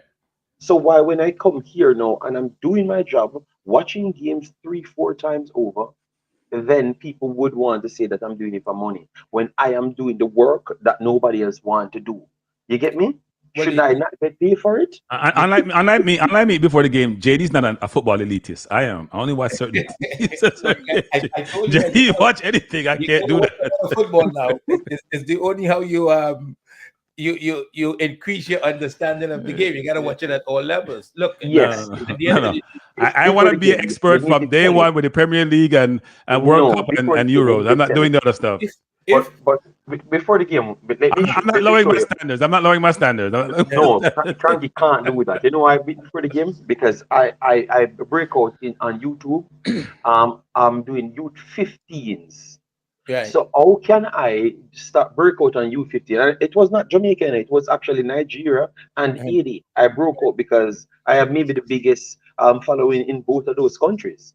So why would I left when that's where you get the key players from, and then you build a relationship coming straight to the main team, so you know when they're actually going to reach that level. So I think it helped me really good Kranky because because I am teaching people in the same countries that they are with the players about the players.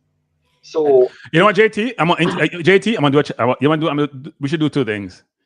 Actually, interesting enough, 'cause I did it with Speed. Interview me on your channel, and I'm gonna interview you on my channel. Right? You're gonna be the subject. Just talk about you, background, your history, and all that. Then I reciprocate. We do that. We gotta do. We gotta. Yeah. We're doing it now. We're just No. I mean, a more formal one-on-one. We don't want before the game part of the conversation. It's a formal one-on-one between JT and me. Before the game has good conversation. And you know what? We can do. If you know what, I can interview before the game too, and you can do so also. Yes. No, seriously, we can do that. Before the game seems like he likes football. Kranky just want to watch big games. I can't disrespect. No, before the game is a manager academy. I ain't manage nobody academy. I have the Kranky Academy right here. Okay. Which only focus on Premier League football and the highest level. We don't watch other football. Well, Kranky, my principle is when I was 5 years old, I was in jungle, in Trenchtown, trying to just escape from Trenchtown. So anytime I can produce something positive to help a little kid, it makes me feel better. So that's why I even do the U15s all over the world and spend money in Nigeria just to make sure I can have a pipeline so people can get it and we can get clip to send to people as well. So I know that people would say why I'm not doing it for Jamaica. I tried to do it for Jamaica. I paid for academies, but after that time I realized there's a bag of scammers there. So yeah. Hey, JD, I did go to Trenchtown. I lived in Trenchtown about 3 months, JD. Trenchtown JD, 3 months. Let's just say 3 months is enough. Okay. Well, I was born 3 months is enough. 3 months is enough. I lived there for 3 months. I lived there for 3. I was between September to. It was September to December. Can't forget. 3 months. Then my dad heard I was in Trenchtown. He's like, "Are you out of your mind?" I've realized that you went to a lot of places because you said you were in Walton Park Road. I live at Walton Park Road. I live at Harborview. He was actually I lived in about. I was homeless. I was homeless. Homeless or a nomad, one of the two. I nomad. I was living between grandmother, great grandmother, uncle, aunt. It just me and my brother bouncing around, boy, all over the place. Well, that's all the world. My parents were living in England, so that's how that works, right? Somebody has to get the money. Somebody has to get the money. Somebody has to get the money. That's where everybody wants the money. Me lined up perfect. My mother left to England from what? She left 95 and came back 97 and went away for 98, 99. And I was on my own from 98, 99. So yeah, So you were from I'm young very then, young, I though. was on my own. Yeah, man. Yeah. I'm very young when I'm on my own. Maybe I'm very young. I don't know why I never died. So that's why when people looking for me to kill me now, I know that it's not going to work because I've been on my own for decades. You know, So everyone, the surviving. game has restarted. I know you guys think you came to watch Arsenal against Bolton, but you didn't. You came to hear Kranky and before the game and myself have a conversation.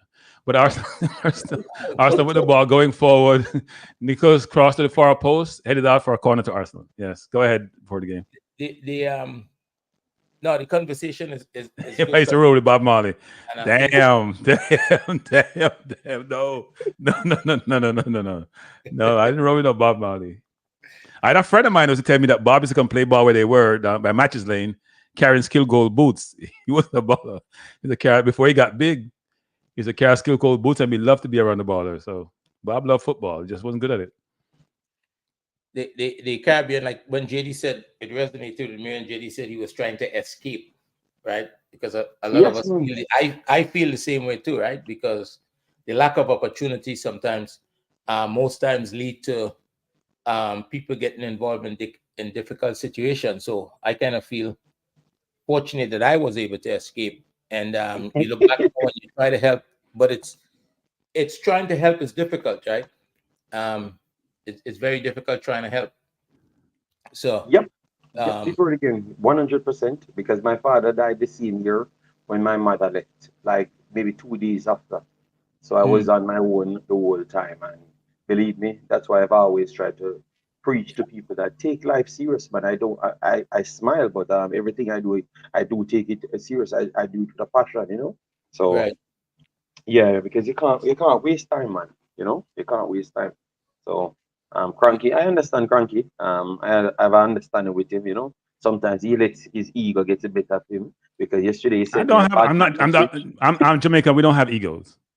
He said before the game he sent We me a don't have. bad man I'm Jamaican. We message. don't have egos. We don't have egos. We don't have egos. We don't have egos. Before the game, I he try sent to me a bad. help him out. I try to help him out, JD. But He sometimes said, he takes up 100 miles an hour. Goal, Nwaneri again. Brilliant press by Arsenal. Ball one back by Jesus. Play to Nwaneri, and he put it away. That's 2 for Nwaneri, people. Impressive. I'm saying the kid is. Hey, you see that, JD? We have another yes, one, but JD. Cranky, he made his debut a couple of years ago when I was watching. Was So 15, Cranky, I know him 15 a there. long It's time. just Yeah. no. JD was 15, JD 15. When you and I were nappies, it was 15. Then 15-year-old don't play Premier League football, JD. Think about it. But 15. Now he's he made his 17. start. Yeah. And he No, he looks only made his completely fresh. debut, JD, because they want to keep him. Okay. So they gave him the JD to make him feel good, just like how they lost the forward who was scoring the tons of goals to Man U, and he says he's part of the first team. And Arteta wasn't giving players first team football, so they gave him the debut. They weren't playing him. They just gave him the debut, make him feel good. He signed the contract. Now they tell him that you're gonna be in the first team at some point. So now he's in that. But no, he's a brilliant footballer. And just but it was a press. It was a press, Cranky. Yeah, it's a press. I said the press, and Rice won it. The press was more impressive because they. If you're Bolton, you should be playing up from the back against Arsenal. You're not that good to play up from the back. So know your limits. I heard Roy Keane making some comments the other day about how many teams try to play out the back and lose the ball and get punished for it. Yeah. And I started to pay attention to that since he's saying that, and quite a few goals over the weekend from people losing the ball trying to play out the back. A lot of goals scored that way, by the way. It's not a few, a lot of goals. Yeah. Look at Brentford. That's what I gave JD a hard time about. When my boy, who's one of my favorite players. Oh my God! But he gives away. He gave away 3 goals. Only 2 were scored in the last 3 games he played in. Not debatable. Debatable. Now you remember the first game of the season. You remember that conversation after the first game of the season? Yeah, you were saying, and I was saying too that he looks slower. Yeah, but he was not slow. If that's possible, he looks slower. He looks slower. He's been making mistakes since the first game of the season. You could say that. You could say, but remember, I've identified that they're not playing from the low block. They're playing from an advanced press. Yes, they are pressing more. It's working for them, though. It's working for them. It's working. And you get them goal fast in the games. But after that, it's like the other teams them start to drop back. Yeah, you're right about that, actually. Drop back on them and counter them. Because Chatham saying, okay, you want to act like you're a big team. Brilliant, Bob. And when you're to Saka. Saka coming forward, beat this man nicely, go far post Saka. Why we have 2 people beside each other in the box? I don't understand players playing like nice this. pass. Yeah, you're getting slower, JD. Yes, down the wing to Saka. Saka with the ball on the outside. Gonna play his man in. No, decided not to. He's going byline. Shot near post. Out for. Is that a corner? Looks like He a does corner. that, Yep. he does that sometimes. Son. He has no right foot. I don't know why he's using right foot. He don't have no right foot. So just think about the young man getting his debut at 15 and having to wait another 2 years before he this is the most difficult part of a player's development, right? I love this argument. Yes. Get integration into the first team, and you have to be patient, you have to work hard, you have to be grateful, you have to show all of the qualities that could make the manager trust you. And I think sometimes in the region we try to rush young players into spaces, right? And over a period of time, we could say that it ended up becoming failure, right? Because before the game, realize their full potential. You need to teach Kranky that a little bit more, you know? What do you mean teach Kranky? I don't know if Kranky's a learner, you know. Bolton has gotten a breakaway. Yeah, Bolton got the goal. They got the goal. They should have got the goal just before this as well. That is ridiculous that we give up a goal. The man so free. Before the game, you was talking about before the game about when we played City. That's what we should have done. Martinez should be on the halfway line. City, you want to play all your people up there. When the ball gets kicked out, then we can run it down. We didn't do that. So what we do is we have no chance to pressure them. They play 10 men up with their goalkeeper back, and then you can't get a goal. That's how they scored a while ago. Look how much men we had forward. We have the ball in the box. We turned the ball over. Bad pass by Lewis Kelly. And look at our defense. Way out of position. Nobody's in position. Where is Calafiori? Where is Kirior? Like, they're not even close. Yeah, because Kranky, they never showed the team any respect because they're not dropping off. Look at that. Once the corner came in, they're still having. This is the Wenger days. This is the Wenger days. This is the Wenger days. We would just give away goals. Yeah, that's no respect. That is disrespect. Yeah, once the guy picked up the ball at the edge of the defender's supposed to start to drop off to keep him in front. That is disrespect, man. They had 15 seconds to drop off and decide that they're going to stay up. So that's a suicide goal. Tell me what you all think about this? There's a couple of things happening in this game. Earlier in the game, the goalkeeper came out for one that ended up as a corner. It was right. Yes. He left the goal. Remember that? I don't think that was good positioning. He's 16. Hold on. Yeah, but he's playing. I mean, he's playing. He's 16. He's forced to play because we have no choice. No, Kranky, they pick him. So that means he's ready. That means they have nobody else to pick. Oh my God, Kranky, that's why he ended up trying to pick some players. Let me leave you alone. No. Think about it this way. But so Neto can play because he's listen to this. Neto can play. He's cup tied. We sent Hine out on loan, right? We sold Ramsdale, right? That's why we end up where we are now. We bought a player who can't play because he's cup tied. Yeah, but Nichols is 16 too, right?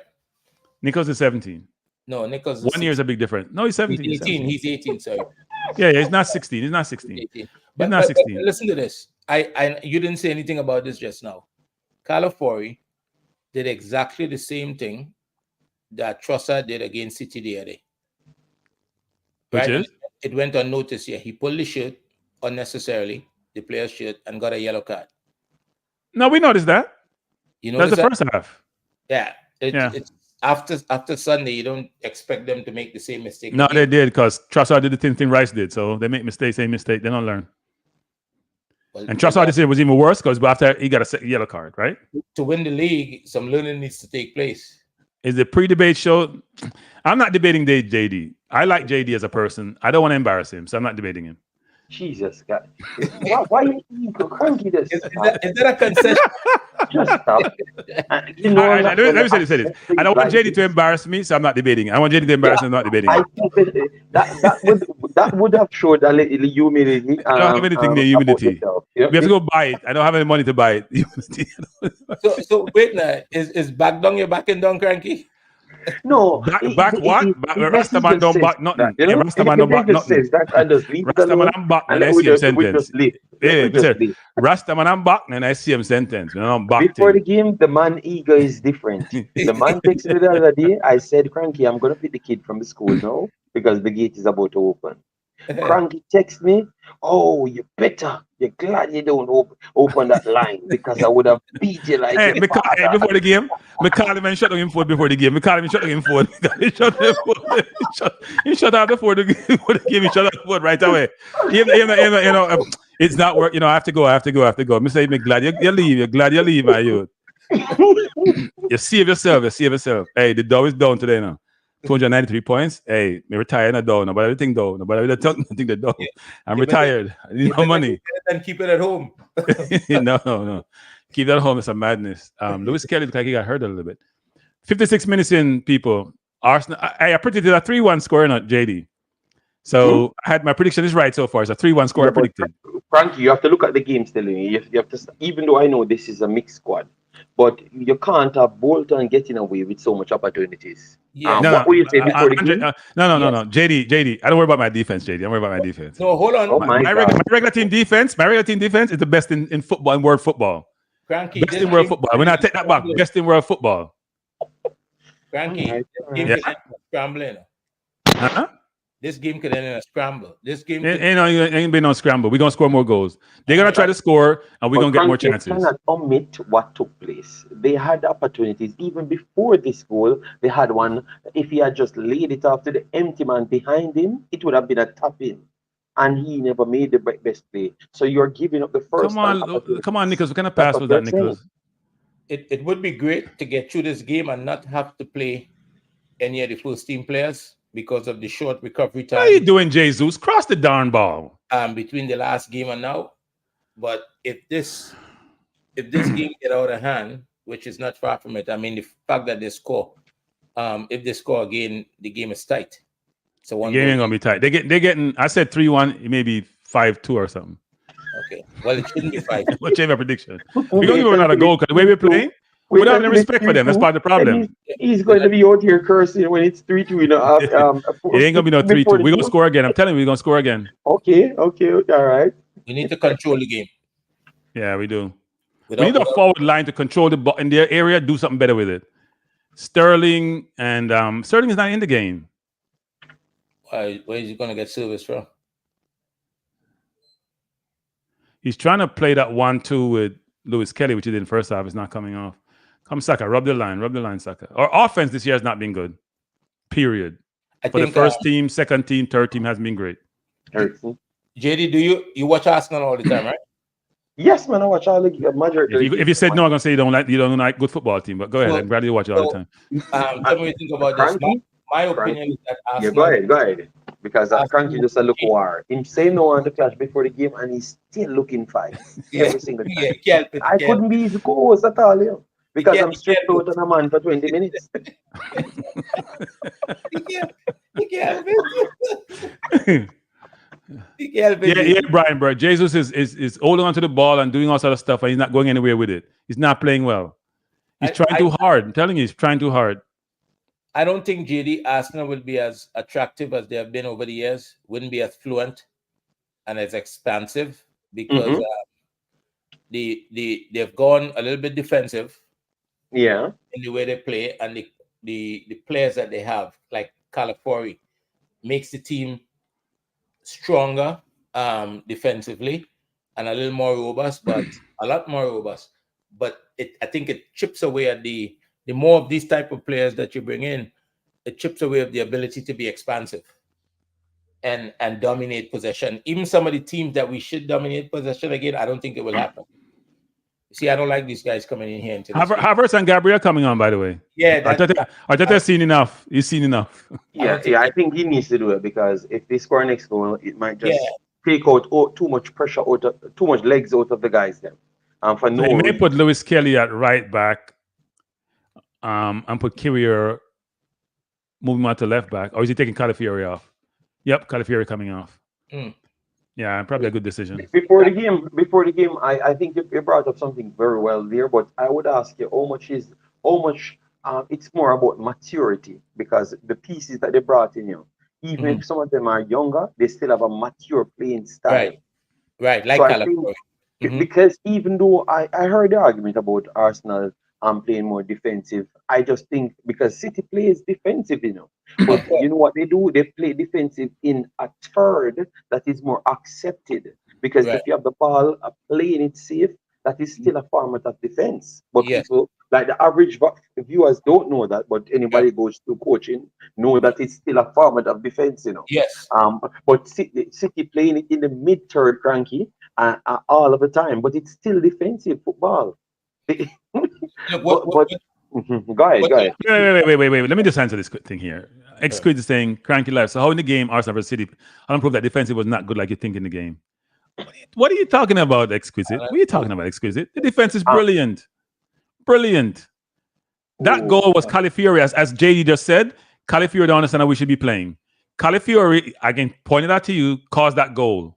Now, Gabriel and Saliba made mistakes also. Goalkeeper almost gave away a goal a while ago. Did you see that? The goalkeeper almost gave away a goal a while ago. Did you see that? What the heck was that? He's showing his 16. He's showing. Gabriel should know better. Don't give him the ball, Gabriel. Don't pass. This is not rare. Look, he just passed the ball right to the man. And who are you passing that? I don't care if you're 16 or not. What the hell was that? Yeah, he's not getting. Who are you gonna pass that ball to? There is no space. Oh, Lord have mercy. He would that would be a very uncomfortable situation for him. He could have created more space to give him a little bit more time. And that's something that's going to come as he. No, he could just take the ball and go to the right. He didn't have to play the ball back where it came from. So Kranky, and before the game, you think that this is a past assignment? Because remember, I don't think they had planned to bring on these players. These were just. I don't think so either. No, I think they plan to take out Rice or Calafiori because they played hard on Sunday. So I don't think he planned to play the whole game. I'm not sure why he put in Havertz. Well, maybe because he's trying to teach him how to pass. Yeah, he didn't have one pass. Hey, JD, you ever seen a game where somebody don't have no accurate passes, JD? Not one. We could have 97 minutes, JD. 97 minutes, JD. That's hard to do. Yeah, but Kranky, I told you the spells of the game and how Arsenal played. So it's easy for a man don't have a good pass. No. First half, you have chance. First half. No, Kranky. First half. Arsenal never had a spell, a dominant possession spell for the man to get touches off the ball. No. Calafiori was 16 of 17, JD. I know. Sorry, can't be an excuse. Can't be an excuse for him. Brilliant play a while ago. Oh, Saka sent him to the cleaners. Cross the ball on Saka. Goal. Brilliant play. Oh, he sent the man to the cleaners. That was JD a while ago, people. He cut him. That's how JD would get cut. Who cut him a while ago? Sterling scored. He cut him. He ran off the field. That's what Savino did to Calafiori the other day. Calafiori don't realize it's a Premier League playing in, not in Italy. He ran up on Savino, and Savino said, something passed me a while ago. He just went by him. That's what killed us on that goal, Exquisite. Let me teach you something, Exquisite. Let's think about that goal, Exquisite. We can go back to it. We're not talking about this game. Wait, let me just watch Saka send him to the cleaners again. Oh, he jumped and stamped in and what? Wait. This is bad. Wait. Yeah, this is bad, people. This is bad. He jumped like on a slide tackle, and there was nothing there. So, being played. Exquisite. Our team, the way we play Exquisite, is this. Each person we play as a team. It's not individual defense we're playing. And one mistake by one person can break down the whole thing. Savino had the ball on the right. Calafiori running where Inges failed to tread. Savino moved the ball. Calafiori is out of the play. Now Silva is going down the line. Partey is in the middle. Partey didn't close down Savino. He stopped, right? Gabriel cheated a little bit to the left. Because he cheated, Haaland parted for the ball to go forward. Gundogan is running off Rice, and Rice is not covering Gundogan. Saliba stepped to the right to cover Gundogan. The space opened up. It was all over. And Haaland is too quick and too big and too strong and too phenomenal not to get it there. Go watch that play again and tell me that my breakdown, my analysis, my expertise is not reflected in that whole sequence. Everybody says Gabriel's fault. Don't realize what Calafiori did, which is broke down the entire defense. My defense is a well-tuned unit. Play as a unit. One player making a mistake can break the whole thing down. Yeah, but individual defending is part of it, right? At some point in time, you go man to man. Yeah, but we it was man to man, but California got beat. So what happens? You create overload on one side. Well, and that's create an imbalance. Create an imbalance. Yeah, it's a team sport, and when somebody make a mistake, your teammates try to help, right? They try to be good citizens and help out. So I think. Yeah, but the mistake he made is you can't leave Ireland. No matter how you want to make, you can't leave Ireland. The game is a That's game. one player you can't leave. Don't care what you want to do. Let Silva beat you. Don't let Haaland beat you. And frankly, Silva is wide, so the ball still come back to the middle to beat you. You leave Haaland and go to the middle, it's all over. No, that's where the goal is. You want Bless up Johnny Powell, Lone Wolf, Ricardo. Thanks for joining us. Say it again. You want Haaland to go to the middle, and that's where the goal is. He scored 100 times. No. What I'm saying is that the mistake. No, what I'm saying is that he shouldn't have done that. Stay in the middle. Let Silva have it out wide. The ball has to come back to the middle to score. You can't score from out the wing like that. So the mistake he made was he made one step in. People, we're talking about how technical the Premier League is, and how the big time players are. This is not like when we played Honduras and Pinnock gave the ball in the way in the middle. That's for JD, by the way. And the man missed the goal. They don't happen in this type of league. Look at Pinnock against. Here's the difference. Pinnock against Honduras. Wait, hold up. Pinnock against Honduras. Pinnock against Tottenham. Same pass, same situation, different outcome. Is Pinnock JD's favorite player? One of them. Okay. And as a Jamaican player, rightly so, he's a good player. We're not beating Pinnock. We're just showing you that different levels, different outcome. My favorite players. He's one of your favorite players. I've taught Jamaican people what quality of players they are, because they wanted to throw away. Pinnock was not good according to them.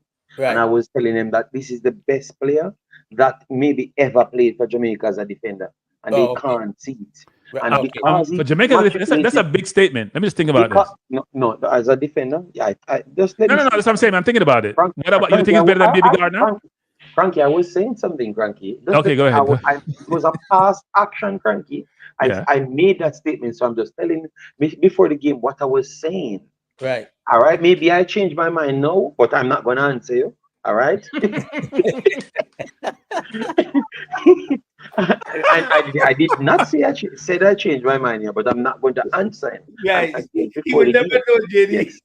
So JD, I'm asking a question, JD. Answer the question truthfully. You think he's better than Baby Gardner? Because he said defender. He didn't say center back. No. Pinnock is a better defender than Baby Gardner. Gardner was yes. Pinnock is a better defender than Baby Gardner. Baby Gardner is my player as well. I think he was very good and maybe the best local player ever played.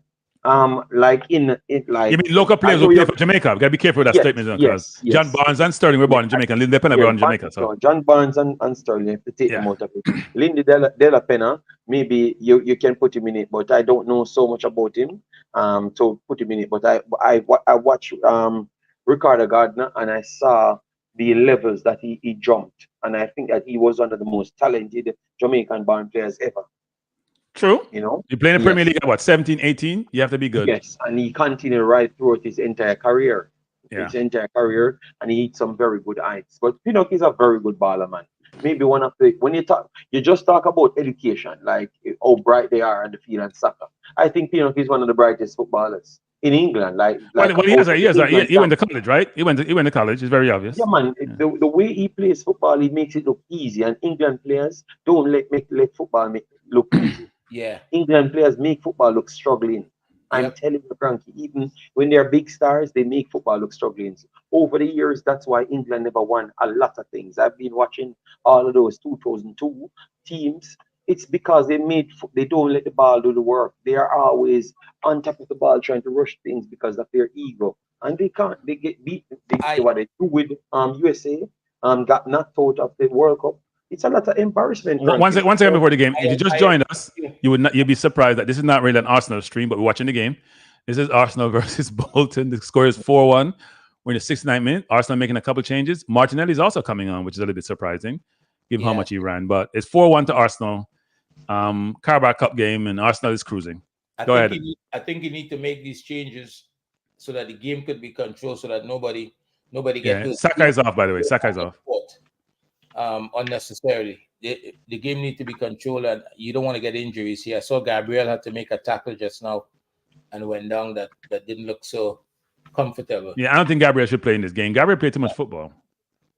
I don't think we should put Gabriel in this game. Put somebody, even put Jesus as center back. I don't care.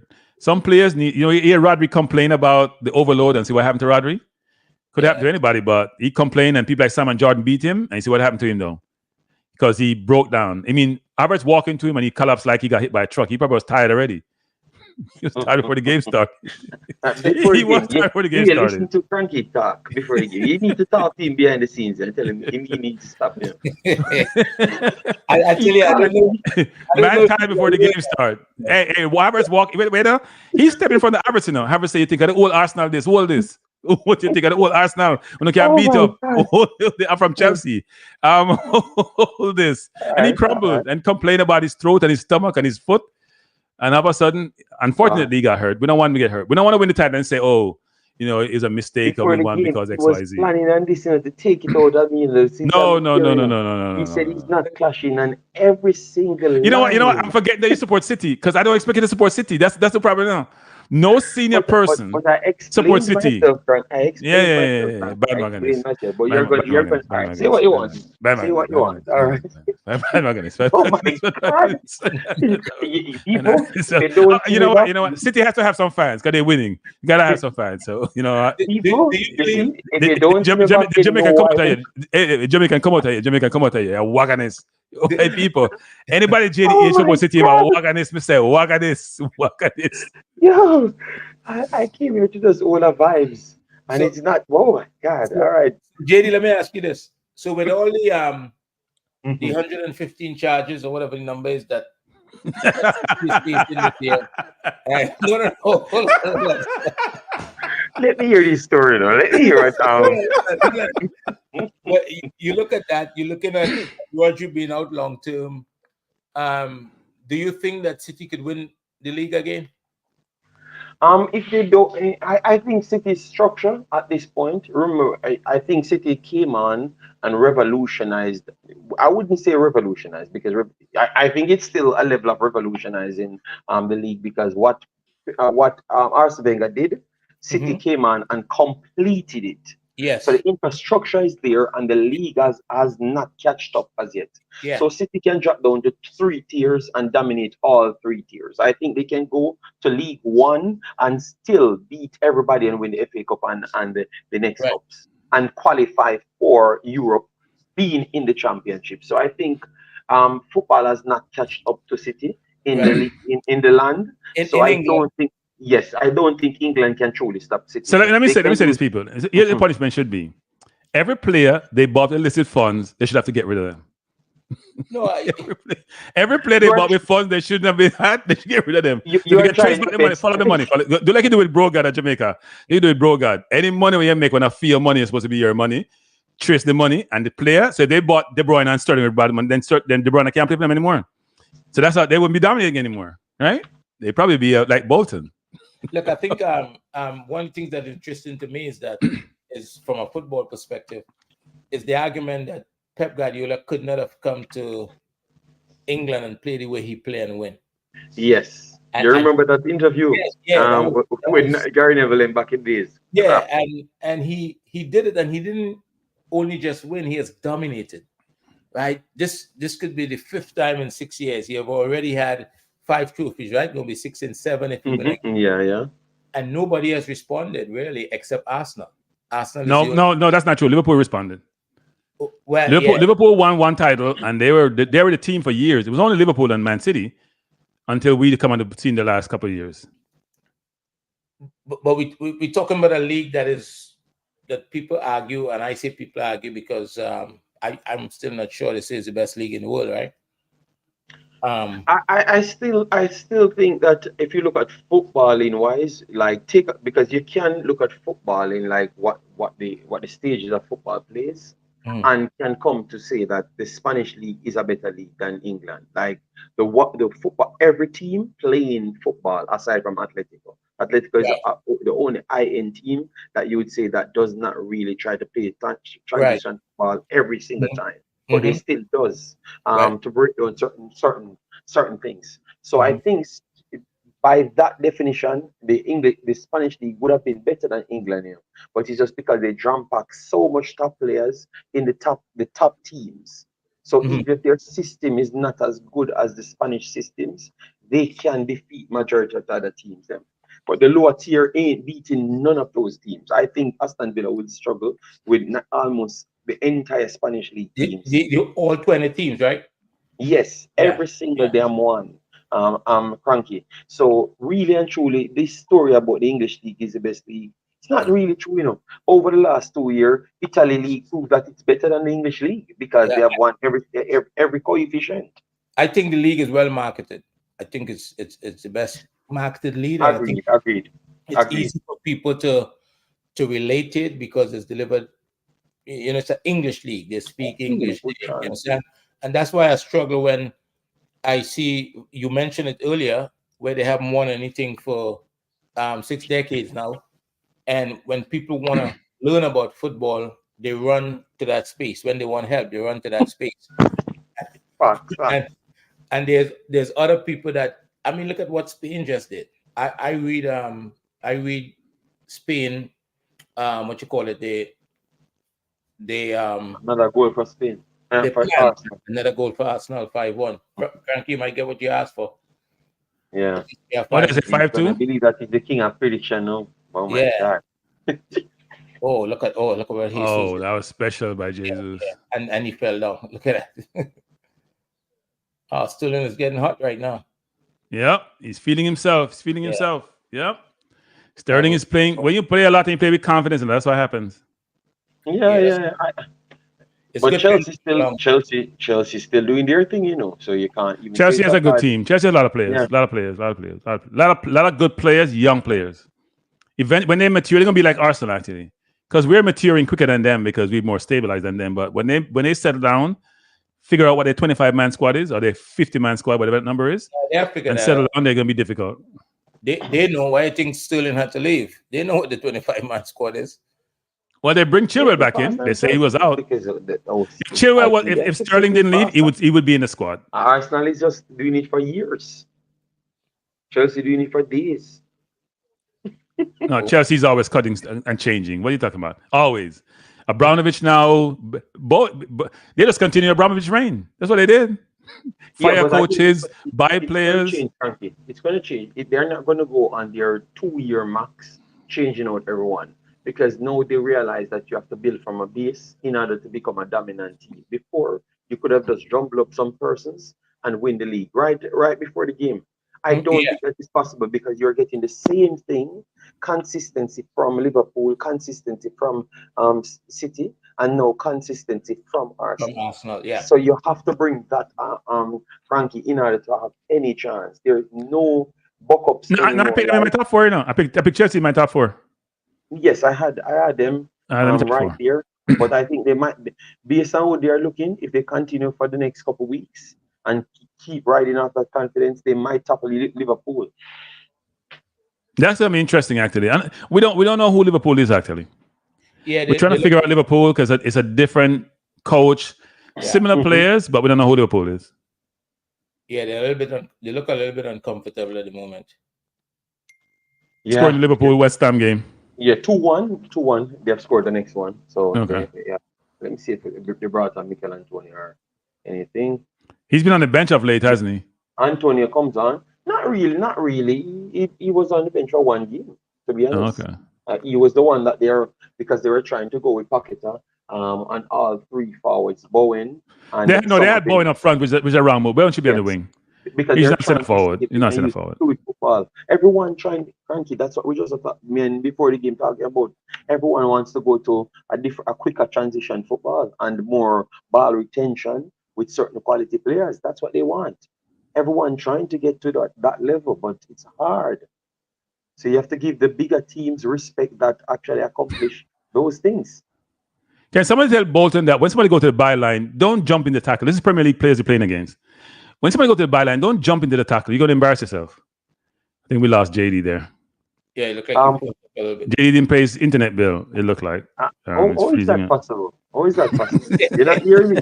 You're hearing me? We're seeing you now, but you're frozen. Okay. That happened before the game too. You know, he lives in the bush. He lives in the Himalayas, so it's hard sometimes for him. It's like it is for you. Let me turn on my phone internet. Okay, look at my. Oh, you have data. I'm glad you have data because you ain't pay that bill, the other bill. I know you're gonna pay your phone bill because it's an imperative. We brought on a youngster. What's his name? I've never seen him before actually. Sterling is off. He's done his work for the day. I thought he's happy with his play. JD, you were just talking about being able to keep the ball and stuff, right? And Yes. I was saying if you want help with football, I don't know, there's other places that you can go to learn. Depends on what you're looking for. The European final between Spain and England, the people that do the analysis after the Mm-hmm. game, the Mm-hmm. from UEFA, one of the issues they pointed out is England inability to keep the ball long enough to trouble Spain. So they wanted to press, so they were always pressing, so they get tired in the second half, right? And that's what that's what we saw on Sunday. Arsenal didn't have the ball in the second half, and Yeah. eventually people started to fall over. And keeping the ball should be it's part of the game, right? It's part of the game, and that should be paramount for anybody. It's a good ball by Jorginho over the top. Yeah, but here's the problem during the game. So everybody praise Arteta for the strategy he employs, but that strategy eventually gets to you. Because if I feel no pressure at all, I'm gonna take more and more risk because I know you won't attack me. If you put Martinelli at the halfway line, to me it's a different game. City has to keep two men back because one man cannot Martinelli take that risk. So then you're playing 9 against 9, not 10 against 9. All we did was we just created pressure on ourselves for the entire second half. We had no outlets, no outlet at all. So you wanted them to JD, when says JD, when Inter played them, and you know what Inter did? Kept two people up front, Thuram and the other kid up front, right? Yeah. So they didn't pressure. They had to keep 4 people back. Yes, but Kranky, I had said that to you when we were fighting or arguments. I said to you that you weren't brave enough. But I strongly believe that what Inter plays that style, Frankie, a lot more than Arsenal. I don't think Arsenal planned out this because none of the big teams have really planned themselves to be 10 players, Maybe those 10 10 players. players in these big matches because they expect the referees to be a little bit more lenient unless it's an over the top call. And I have to say that these 2 red cards that Arsenal got, I think it kinda let me down. Like let it make me don't feel so confident about the Premier League anymore because sometimes it's the heat of the moment and a player kick the ball away, not even far, not even outside, just touch the ball and it's a yellow card. So here's the problem with that, JD, There's a whole saying that that referees know the rules, but they don't know the game. So if we take Trossard second yellow card, my opinion is the referee could have spoken to him and not give a second yellow card because even though he kicked the ball away, I'm not disputing whether he kicked the ball away or not. There was a City player on the ground. Do you think City would have attempted to restart the game quickly with a player on the ground? No. Right. So because of that, I think the referee could have dealt with that different. Right? Because he didn't delay the restart of the play. Oh, He yeah. said, you see what I mean? So not his intent, but the overall environment. You are saying he should merge both of them. Yes, the intent deserve a yellow card, but based on the action, you know that they weren't going to start the play. So what are you penalizing me for by extension? Right. You could have talked to him. You could have been stern with him and say next time you're gone, right? Because he didn't delay the restart of the game, and I think that's the football part of it. So there's the rules, and the rule says if you delay the restart of the game by kicking away the ball or moving the ball, you're going to get a yellow card. I agree there. I know Juras 18 and Arsenal now. but I can agree with you. I can agree with you. You have to put the environment in. It has to come into play at some point. Yes, it must. I agree. Can somebody explain to me why no Gold Cup game is in the East Coast?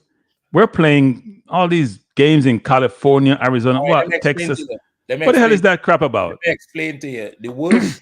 The worst attendance in a Gold Cup game last year was Trinidad and Tobago versus St. Kitts and Nevis. Yeah, but where was that game played? That was played in Miami. Yeah, but I'm just saying they'd have no games in the East Coast, no games in New York, New Jersey. I saw you do a stream where you talked about only about 20 Jamaicans in the stands. Yeah, but we're not talking about Jamaica. We're talking about East Coast. Jamaica may not be in the Gold Cup. Hold on. Yeah, but that's stupid here. This makes no sense. Kranky, the people, I know you don't like to fly, but the people have to go where they can make money. They're going to Because California and Vegas. Stop. it costs to make a team fly. 1, 2, 3, 4, like 5 venues in California. None in New York. That's where they make the money. These are anti-New Yorkers are doing this thing. It's stupid. No, it's not anti-New York. They're going where I don't think the Caribbean population in particular has shown the willingness to come out and support the team. But it's not a Caribbean. If the US is playing, for example, you can put the US to the East Coast. Huh? It's not about the Caribbean alone. It's so if they put in the West Coast, are they going to go? It closed the border though. It closed the border. People are going to come and watch it. No, I don't agree with that. I think it's dumb. They give with East Coast no games. All the games are out West. Nobody now watch Trinidad play football because Trinidad can't play football. Nobody now watch Trinidad play football and St. Kitts play. They can't play football. They're not good. We be there watch Jamaica. We be there watch Jamaica much less. We be there watch Jamaica. Thank God we have the little English ballers then. Come on, Exactly. That's what I'm saying. We be there watch Jamaica. We be there watch Jamaica with the Trinidad. Trinidad and English ballers. Before the game, what happened to him today? Because he just step on one. Jamaica Jamaica fight against English baller them. I don't know when I watch them either because they're not good. They're not good without English baller them either. Thank you, because when you go to play Trinidad, you're not just beating Jamaica and Trinidad. I see them without the English born players. It happened. See them. In fact, Trinidad beat them twice. Once of them yard and draw with them. When they're English, and then I fight the English born players. And there was an infamous gentleman that used to come on YouTube that said, "Wait, I get 6."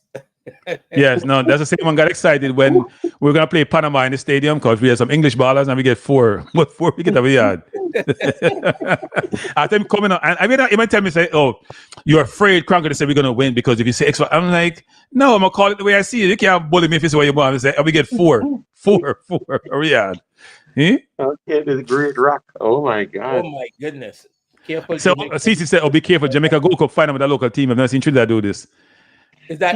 Yeah, that's a while ago. They happening no more time recently. Try this. You can't win a Caribbean Cup. So stop it, CC. All right, we are seeing. No, he said Jamaica went to a Gold Cup final with local born players. That's true. No, but Kranky, I'm telling him. But in today's day, they can't make a No, today different time. Today they can't. None of their teams in the JPL can't win the Caribbean Cup. Yeah, you get me? So they need to stop it. All right. Kranky, is this the same CC that I was so worried about? Yes, you're worried about CC. Yeah. You know what happened, JD, with CC, right? CC doesn't realize he's living in Jamaica. CC got carried away on the channel the other day talking about certain things.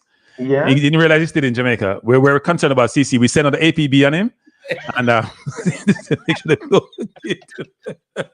you're very concerned about him. I don't know what to do.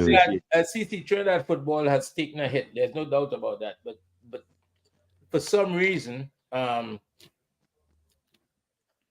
think I understand why it has taken a hit, and it's probably going to be back. But for some reason, Trinidad has still been able to claw their way into the Gold Cup and claw their way into the A of the Nations League, and it's probably going to take a hit again because the foundation, as JD was pointing out just now with City and Arsenal, and then the foundation is not great because at the moment there's not a pro league taking place, right? Yeah. So before the game, before you go on this soliloquy, let me just say this: do you think Haiti is going to come back as a country?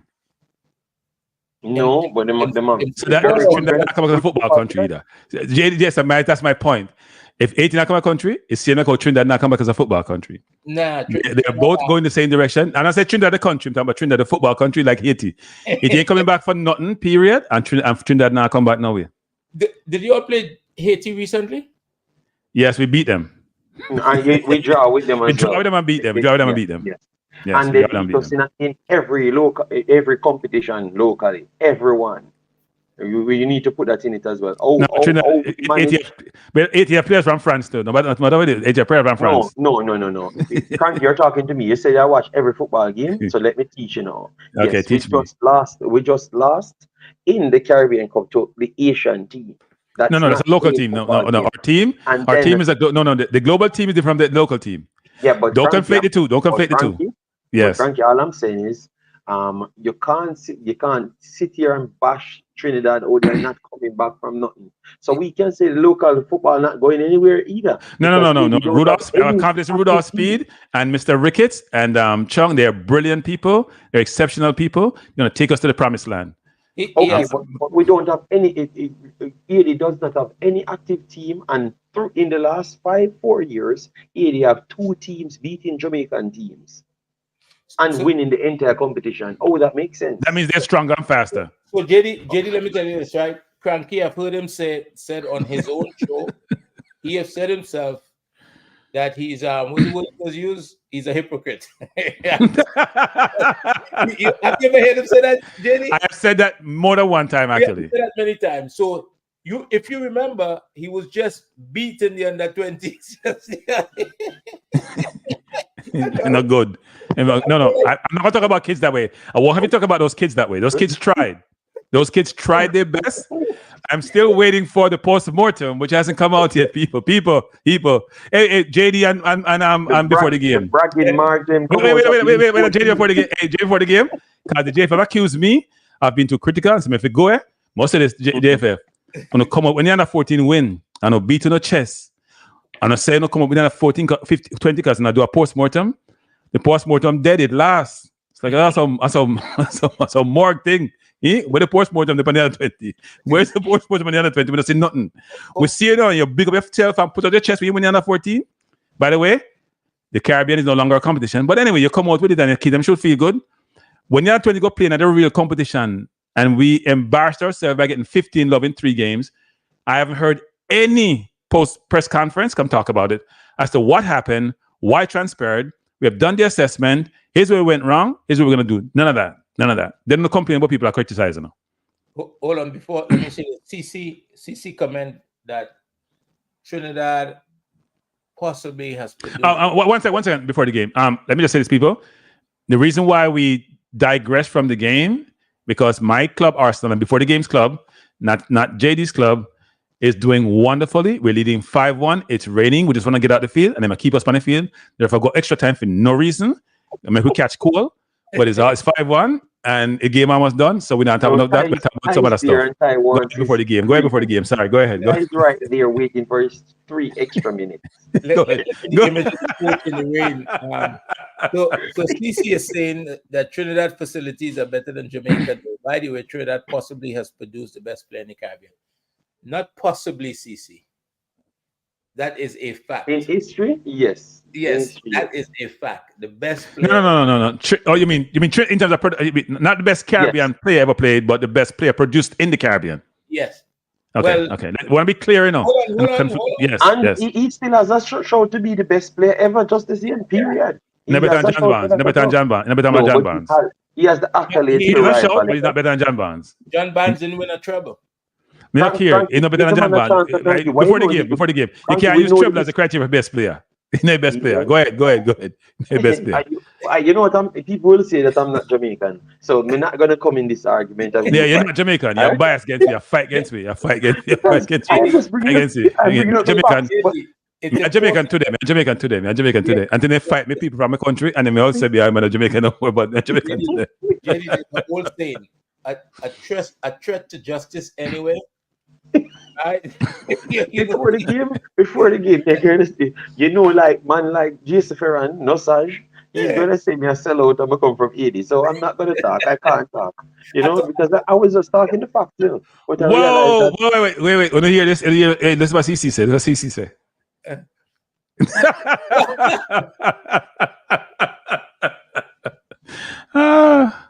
Not surprised, CC. I'm surprised. You were so expressive with you. Hey, but there's some people because Jamaica one time, think we had champs, some friends of mine, and a friend of mine live in Jamaica. We were at they peg us talking, and I say, talk to me about do those things. The man said, shh, can't say anything. The man refused to talk. I'm trying to get into before the whole Tivoli thing occurred. Man refused to talk, so I can understand. So JD, I get in the car last night after training, and I put on Kranky, and I'm hearing this conversation, and I'm beginning to get concerned. So I go, Kranky, so where's this kid living? Is this kid living in Jamaica? But by the way, people, I'm gonna say this, and I'm dead serious. YouTubers, if you're gonna emulate me and take my material, at least give me credit, okay? You know who you are. You're gonna run a show with all the things we talk about, almost word for word. Give me some credit. Say, you know what? Kranky said this. That's what me said JD that day. When JD talked about Maverick, me said JD said this about Maverick thing. I mean, my perspective was different from JD in some respects, right? Give the man some credit for you take me material. Me watch you last night, you know. Me watch me here, so I mean, go channel. Everything you said, I want me say. I almost say, I thought it was me talking. If we go back and play it back and say, no, me I talk. But anyway, go ahead before the game. YouTube or go on. I'm glad I'm YouTube or go on. I call I am people. glad. You take me material, then if I take me material, you have to give some credit to material. That's all I'm saying. I'm glad I'm Belgian. I'm done with this. I'm glad. No call no name. So if you feel say me I talk about you, yes, you may talk about you. You know who do it. But anyway, go ahead. To do with this. I have nothing. JD, come on, man. I can't. JD, no, come on anytime. JD, a money person. I'm in a money contents. We just talk about football. We're done with this. I have nothing to say. There's a YouTube war going on with the Jamaican YouTubers for some reason, people. If you want drama, you come to the Moripovich shows on YouTube for the Jamaican YouTubers. It's like Moripovich. What's the other one? What's the other person who used to do this stuff where they bring all these people out? I forgot the name of it. But that's what they have on YouTube now. I don't know why we just come and talk football and enjoy ourselves and go home. I don't know what. Somebody call that virtual I am not involved in that. People I came here to talk football with before the game and Kranky. I am not Jamaican. I'm not, right? No, but here's the thing. I got communication today that my name was being called on a channel for somebody who I've never had a conversation with on their channel about anything per se. I've never said anything about that person ever, right? Which I found strange, so I have to listen to it. And when I listen to it, I'm gonna come back on my channel and have a conversation about it. I'm gonna also play it. You can call me for copyright. I'll play what them say. But I think your opinion, you're being listened to. Your opinion is good, and it creating dialogue. Yeah, but I don't know why somebody would call me out when I didn't say anything that bad. I didn't say anything bad. I try not to talk about YouTubers, and I try my best not to because you didn't say anything I don't think it's right to be in the same space and talk about people in your space. JD, what do you think the coach? You get beaten 5-1. It's raining. Mm-hmm. It's raining. It's uncomfortable. It's probably a little bit chilly over there right now. Mm-hmm. What do you think is in his mind at the moment in terms of, he's got to pick this up tomorrow and go again, right? Of course. But the first thing you have to say, you give it your all. You created a good amount of chances, like first to second hand chances. More than what you expected. So you did a lot of things. So my attitude would be you're taking this to motivate yourself to get yourself out of the division that you are in at this point. Because you see that you can compete with a first, second, and third string Arsenal team because you have first, second, and third string players on the team. Right. All right. And you created good amount of openings, more than a lot of Premier League teams. So I could take a lot of positives from this. Which game? You know about Bolton? Yes, by Bolton, yes. Yeah. I can take a lot of positives from this. They should have got a penalty, by the way. They should have got a penalty. They should have gotten a penalty, but I'm talking just the other openings them. Because you can just pinpoint something that we don't even remember to talk about. And they had openings over and over. It's a decent. So what Peter Mystic said the same thing that he recognized that from last night. See what I'm talking about? So I'm not making this up. Anyway, we keep going. We won't start any war yet. Yeah, man, that's not necessary. Bless up, Asian. Bless up. So Tripoli. Game, that would be my attitude going forward. Because remember, motivation is the main key, because obviously you have the set plans for maybe the entire season, and you already alter for each games you're going in. So this is just extra ingredients to tell you where certain parts of your thirds can go. So your attacking third clearly can match up with some of the better defenders in the world then, pretty much. So you can use that for some motivation. You can work on some of those wide players, and maybe cue your system a little bit better as well before the game. So I could have taken a lot of material out of this and make a plan and feel more comfortable in the plan. So I could get things from my players and also my workbook going forward, because now I can trust the players them at a different level, where in which I couldn't get that opportunity until I do play this type of quality teams. But the emotions of it, right? Because at the end of the day, Mhm. Arsenal got a 16-year-old goalkeeper in goal, an Yeah. 18-year-old right back, a 17-year-old Yes. left back, right?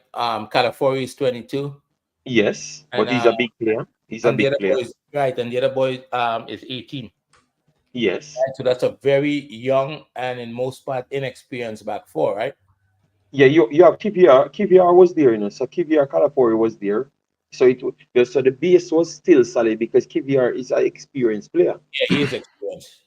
So we know that we have the keeper, but remember you're talking about the line. So defensive line, it's on the wide backs then, but you have Declan Rice and Jorginho. And once you shift the umbrella to the left hand side, you have Declan Rice masking Louis Skelly right there. So you can take out Louis Skelly as a problem there because Declan Rice is there and he's a world class, world level player. So you would only say Who's a world-class level player? no, a world level player. Put it as world level player. JD, very, very careful with Declan Rice before the game. Be very No. careful. I'm doing my assessment, Kranky. No, you don't understand. No. We've had JD. We have a lot of conversation about Declan Rice. He would he would try Declan Rice as a. I share the same behavior, I believe, as him, but people say that he's a world level player. So once you shift the umbrella, you I mean, have he plays in the world. He plays in the world. Okay, all right. Well, he's a good enough player. He's a good enough. He's a good player. He's a good player. That can close up a zone for a inexperienced left back. So on that side, I don't have a problem right here on that side. It's only the Nwaneri and Josh Nichols side. Oh, ironic! This was the side, Kranky. They had most of the opportunities. The side that the two inexperienced players playing on over the left hand side before the game. So that's what I would say right here. So I can't just blame that it was a young team. The team was solid enough for me, for Bolton to take a lot of positives from it. Before the game, Triple E says he want to pick your brain on your academy, so you can link up with him. Before Drop the information, Triple E. Sign me for his academy, Maybe I can. Maybe you can sign me too, because I come out of retirement. Okay. Boy, Kranky. And by the way, my resume is my outer. I have my resume in my outer. You see my resume, and by the way, before the game, do you know how to teach that pass that I made with my left foot before the game? Have you taught that pass? Because it's not teachable, That's a Nate. You can't teach that. You can't teach that. Hey, JD, you see the pass, JD? JD, you see the pass, JD? No, you see the pass, JD? You have it on clip? Yeah, you see, man, disrespect me. You see me attack before the big game, man, it's a back clip. You don't watch me outer song, the hit song. Yes, but your song was so caught up. I'm not seeing anything happening on the screen. What do you mean? I was always fighting you. We can play it right now for you. We can play it right now for you. We can play it right now for you now. Can play it right now for you. Let me inform you, you know, me play my song. No, I can't. We are discussing. Me play my song. Hey, people, no, I'm play my song, so we can show JD the left foot pass. I have 50 devices. I can just click on one of the other devices. Okay, good. Because I tell you, the left foot pass is one of a kind. There's like Pele, Messi, who else? We can't tell what man pass it. Come on, players. And everybody play it. No, Pele can't pass it. Play center forward. Before the game. De Bruyne, Messi. De Bruyne and Messi. Because Pirlo, Zinedine Zidane, Pirlo, De Bruyne, Messi. Them kind of pass them next start. Before the game. Look Maggie. What about Maggie? Hey. Oh no, stop disrespect more Maggie. Hey, you see, you me tell me that what star? Eh? I'm waiting on him to give me a chance to comment. Yeah, we are waiting. Come in. I have looked at the past several times. I've applied objective principle states. And all I could come up with is that he had an accident. An accident? Yeah, accident. Let me say JD. See, that's haters, JD. Haters. That's what haters say, JD. That's what haters say. They can't believe it, JD. But Kranky, what you have to do now is just to say, all right, then no problem. I can repeat the process because obviously it's something that I have in my laptop. No, I can't repeat that process, JD. JD is a once in a lifetime play. We can't repeat. I want to repeat the process, JD. I can't repeat nothing. No credit for the repeat. We can't repeat. And let's splice the tip and play it over. It's only repeat. Oh, go on. But that's what the man just tell us. Say, him see. So why are you going to fight him to say No, that he's that's a my cheater? playing days, JD. Playing days. Playing days. Damn. Other videos of it happening again and again. Because Hey, JD, I went to the whole JD of that game. I made one bad pass in the game because the player wasn't moving right on the left.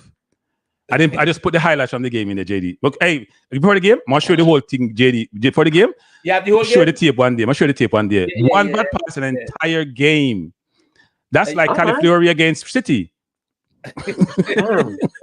West Ham and just drop. They were going 2-2 with Liverpool, and they got a red card. Alvarez got a red card. Silly. A second yellow card. And they just got 2 more goals. 5-1. Yes. West Ham was playing the better of the first half. Then the game was very. I don't think Alvarez is good enough, JD. I don't think he's good enough. I don't think Alvarez is good enough. Don't think he's good enough? Too slow.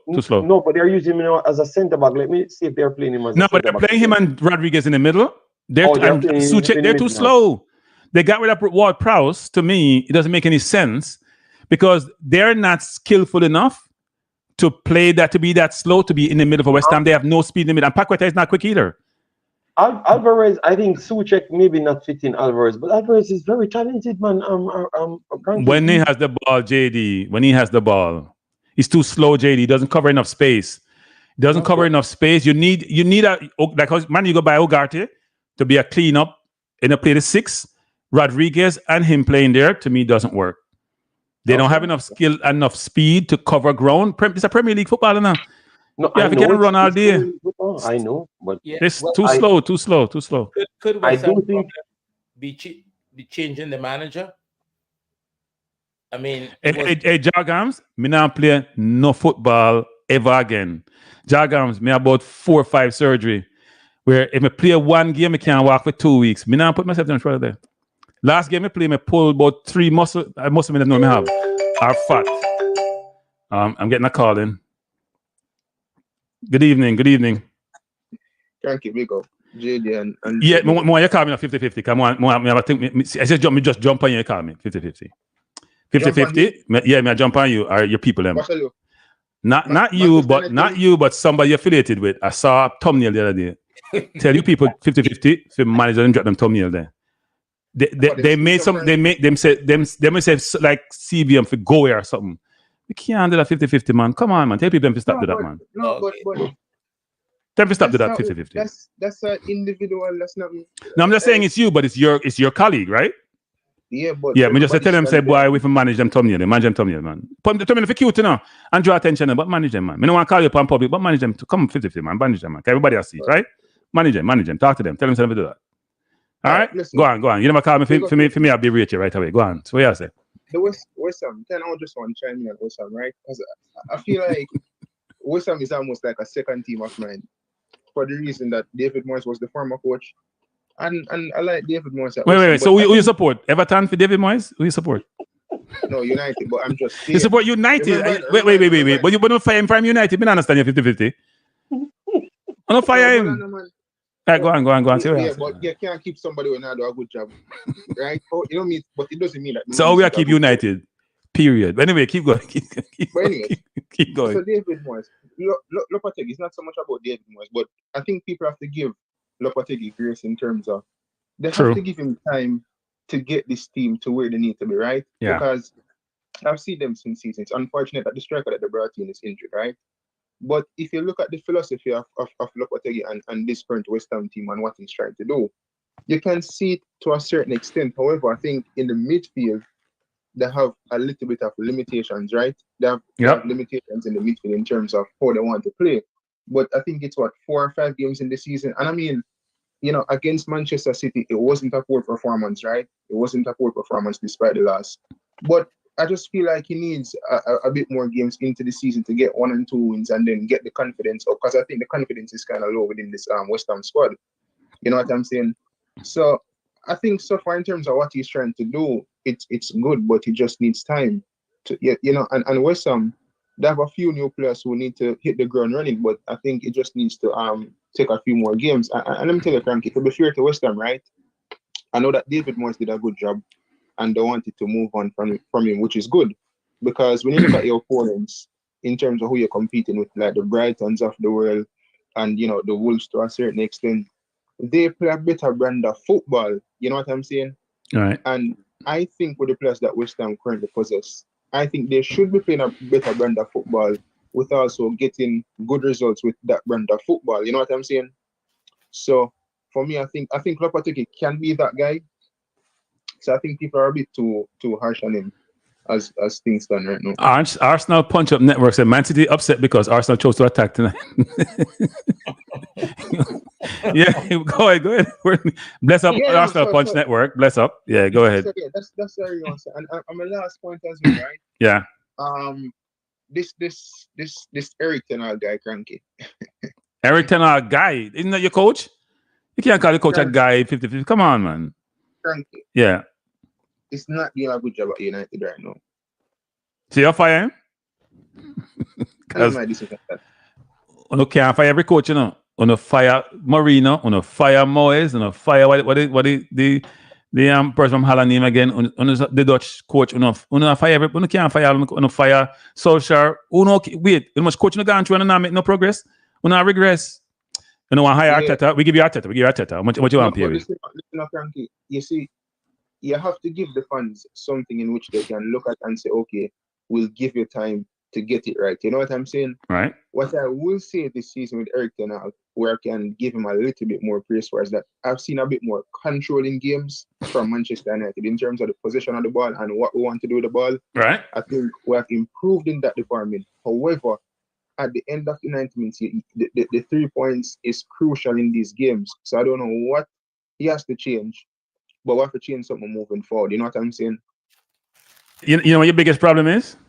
What? You don't buy well. You don't buy well. You bought a player for 40-something million who could make it at Juventus and he could make it at Bayern. You're a Man United. You don't buy what left. No, but unless it's just a supplement. You can't. I think that's unfair for the player that you're talking about, because when he left Ajax, right? You know, him going to Juventus, it was a unique situation, and Juventus at the time was you know, they had Bonucci and Chiellini, and it's almost like anybody couldn't fight out them two there, right? And you know, Juventus started to take a dip; they were declining. You know, he goes to Bayern Munich. You know, it wasn't like the worst time there, but it wasn't the best. No. You know who get him out of Bayern Munich? The board? No, Dyer from Tottenham. Get him out of Bayern Munich. Dyer played over him. Dyer played before he played, and Dyer couldn't make it at Tottenham. That's why him leave at Tottenham. But listen, and it was Harry Kane's friend. That's why him go Bayern. He's still what, 24, 25. I still think. Nah, he can play football, but the point I'm trying to make is this: when you're buying a player, like Chelsea's buying players, not necessarily the defenders, they're buying quality players which you can't challenge. You're just gonna say they buy too many of them. If you buy Neto and then you bring in Sancho and then you have what's his name on the wing on the right? I mean, you have too many players, right? Then buy Budrick. Yeah. But I'm just saying, you guys are not. You buy Anthony for 80-something million pounds. Anthony can't get out Garnacho and can't get out Diaz. That's not a good thing. You buy and Soundness said this. You bought Casemiro for 70 million. You know what Soundness used to call him? Steady Eddie. No, not steady anymore. It's unsteady. That's false. That's false. You know what I'm saying? You know, he's a Liverpool expert. No, but he's fair in his assessment of players. But Kranky, we know that Casemiro is not no steady Eddie. When things people start calling Casemiro steady Eddie, yes, he has poor performances in recent times, but when things people start branding him as steady Eddie, you can't buy a 70-year-old who is on decline for 70 million pounds. That makes no sense. You know what's funny? When he was at Madrid, the summer in which he left, nobody knew that Casemiro was leaving, and nobody was talking about Casemiro being on a decline in that season. I mean, no. But 50-50. You're missing the point. You're 30 years old. I'm not paying 70 million pounds for a 30-year-old playing CDM who doesn't have legs. That's not happening. You can get camouflage at Real Madrid, you know, because they have all the players around you. The Kamingas around you, all those players around you, because Kaminga, whatever his name is. Yeah. But when you then have to go there, you expect to save Man U because they were struggling. Maino wasn't in the team yet. You can't pay 70 million pounds. You spend poorly. You spend like $1 billion and you can't have nothing to show for it. Nothing. You bought a player who hasn't scored few goals for 60-something million pounds. You bought Sancho for 70 million pounds. You bought But the Did it thing for about is- the 50 thing million. is, You know how much money you've I spent? do not think these are necessarily bad buys in itself, It's just that the players don't work in the system. Because look at this. I don't like Jadon Sancho because obviously the whole situation at United. Right. But I'm not going to come and here and say I'm that gonna Jadon run, Sancho isn't a quality player. All right, I'm not going JD, to say thanks for he's being not a here, quality JD. player. Appreciate you. Respect. Yeah, man, thanks, I'm not going to say JD. he's not a Bless up quality You can to come. player. everyone. You have an open invitation, JD, to come back anytime you want. Kranky, no problem. I will support you, man. Don't All worry right, yourself. bless up, All bless right, up, bless up. Before the game, bless up and my boy on the phone, bless up. 50-50. All right, Yeah, JD. Yeah, man, bless up. So I'm not going to say it's a bad player. No club buys a player to be like, oh, we want it to fail. Some of the players that we signed, they're questionable, but when you don't have a structure, then things don't tend to work out in the way that you want it to. So 50-50. Before the game, what's your view on all of this? Do you agree with my assessment of Man U and where they're going and where they are? Look, I think Man U is probably about a decade away from starting to compete. I mean, that's the reality. And they spend about $1 billion. When Cristiano Ronaldo told them that the environment was not good, they didn't accept it. They chased him out of town, and we all understand that to be competitive, you have to there's a lot of things have to be right, within every aspect of the football club, and it hasn't been for a long time, and they've just been piecing it together. I think winning a trophy, a cup trophy here and there, kind of, paper over everything and make it look like something is happening. But, Johnny Evans, who was around with Alex Ferguson, is still part of the setup and is still playing a major role as a centre back. A major role is a strong word.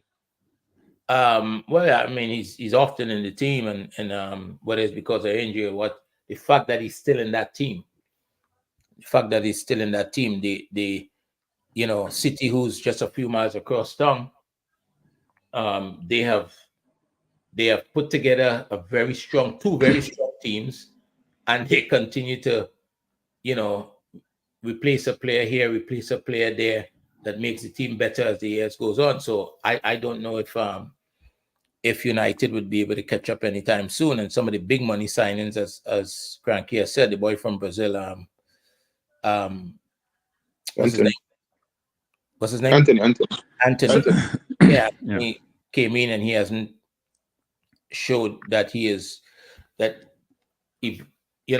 that value, the amount of money they pay for him. So I don't know. I think United might be a long way off from really. So guys, here's the top 10 spenders over the last 5 years. Top 10 spenders, and then you assess where the teams are.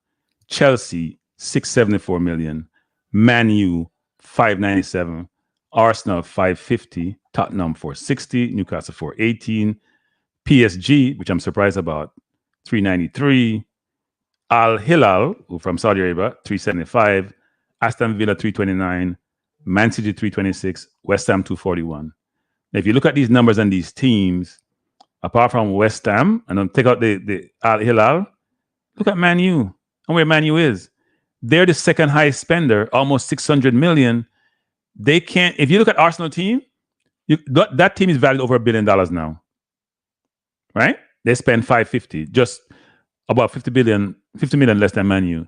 You think Man U team is valued at $1 billion? Let me tell you this, Kranky. You see, when you assess United at this point in time, you have to assess United under the current regime with Jim Ratcliffe, because when Eric Ten Hag made most of his signings, it was under the Glazers, right? And there was literally no structure because a lot of those players were signed from basically his agency, I believe, at the time, right?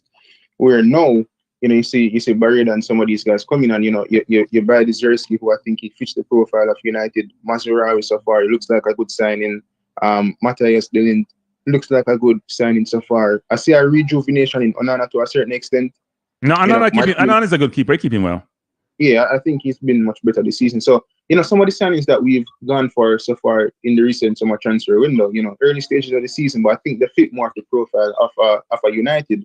Lenny Yoro was a bit of an expensive signing, to be honest, for 18-year-old. Yeah, he has potential, right? He's been injured, so yeah. Yeah, but so far under this regime, it ain't too bad, but we need to get rid of some players and then bring in some guys. But that's all I have to say. I can't believe that Tottenham has spent that much though. 460. All right, before the game. I'm not before the game. I'm 50-50. Thank you. Appreciate you. Yeah.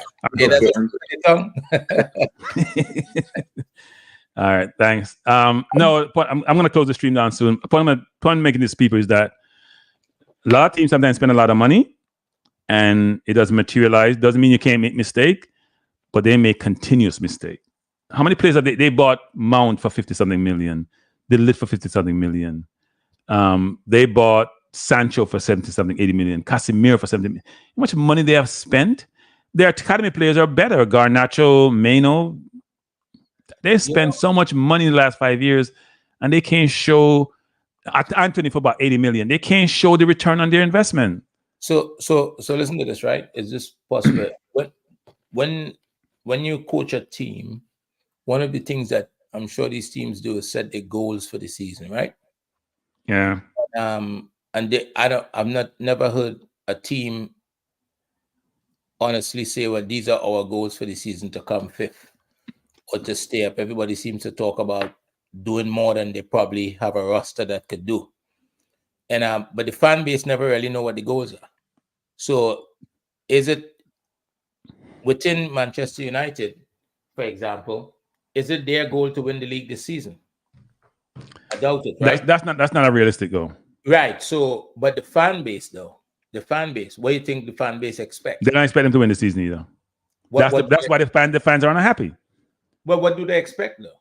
They expect them to compete. They expect them to get better. They need to see continual sustainable improvement, but they are not. They don't expect them to win. I think their problem is bigger than just the roster that they have and everything else. I think all throughout the organization, to be successful, everybody have to be in the same page.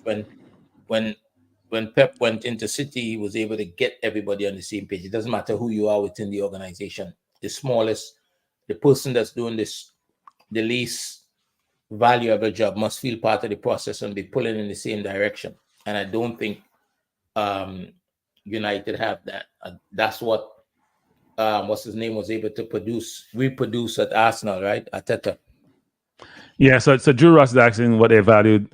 I think their market cap is about 2.7 billion. I think the greatest one is 6 billion for them when they bought them. So if you think about what was put in and the percentage ownership that Ratcliffe has, it's probably about 5-6 billion. Huh?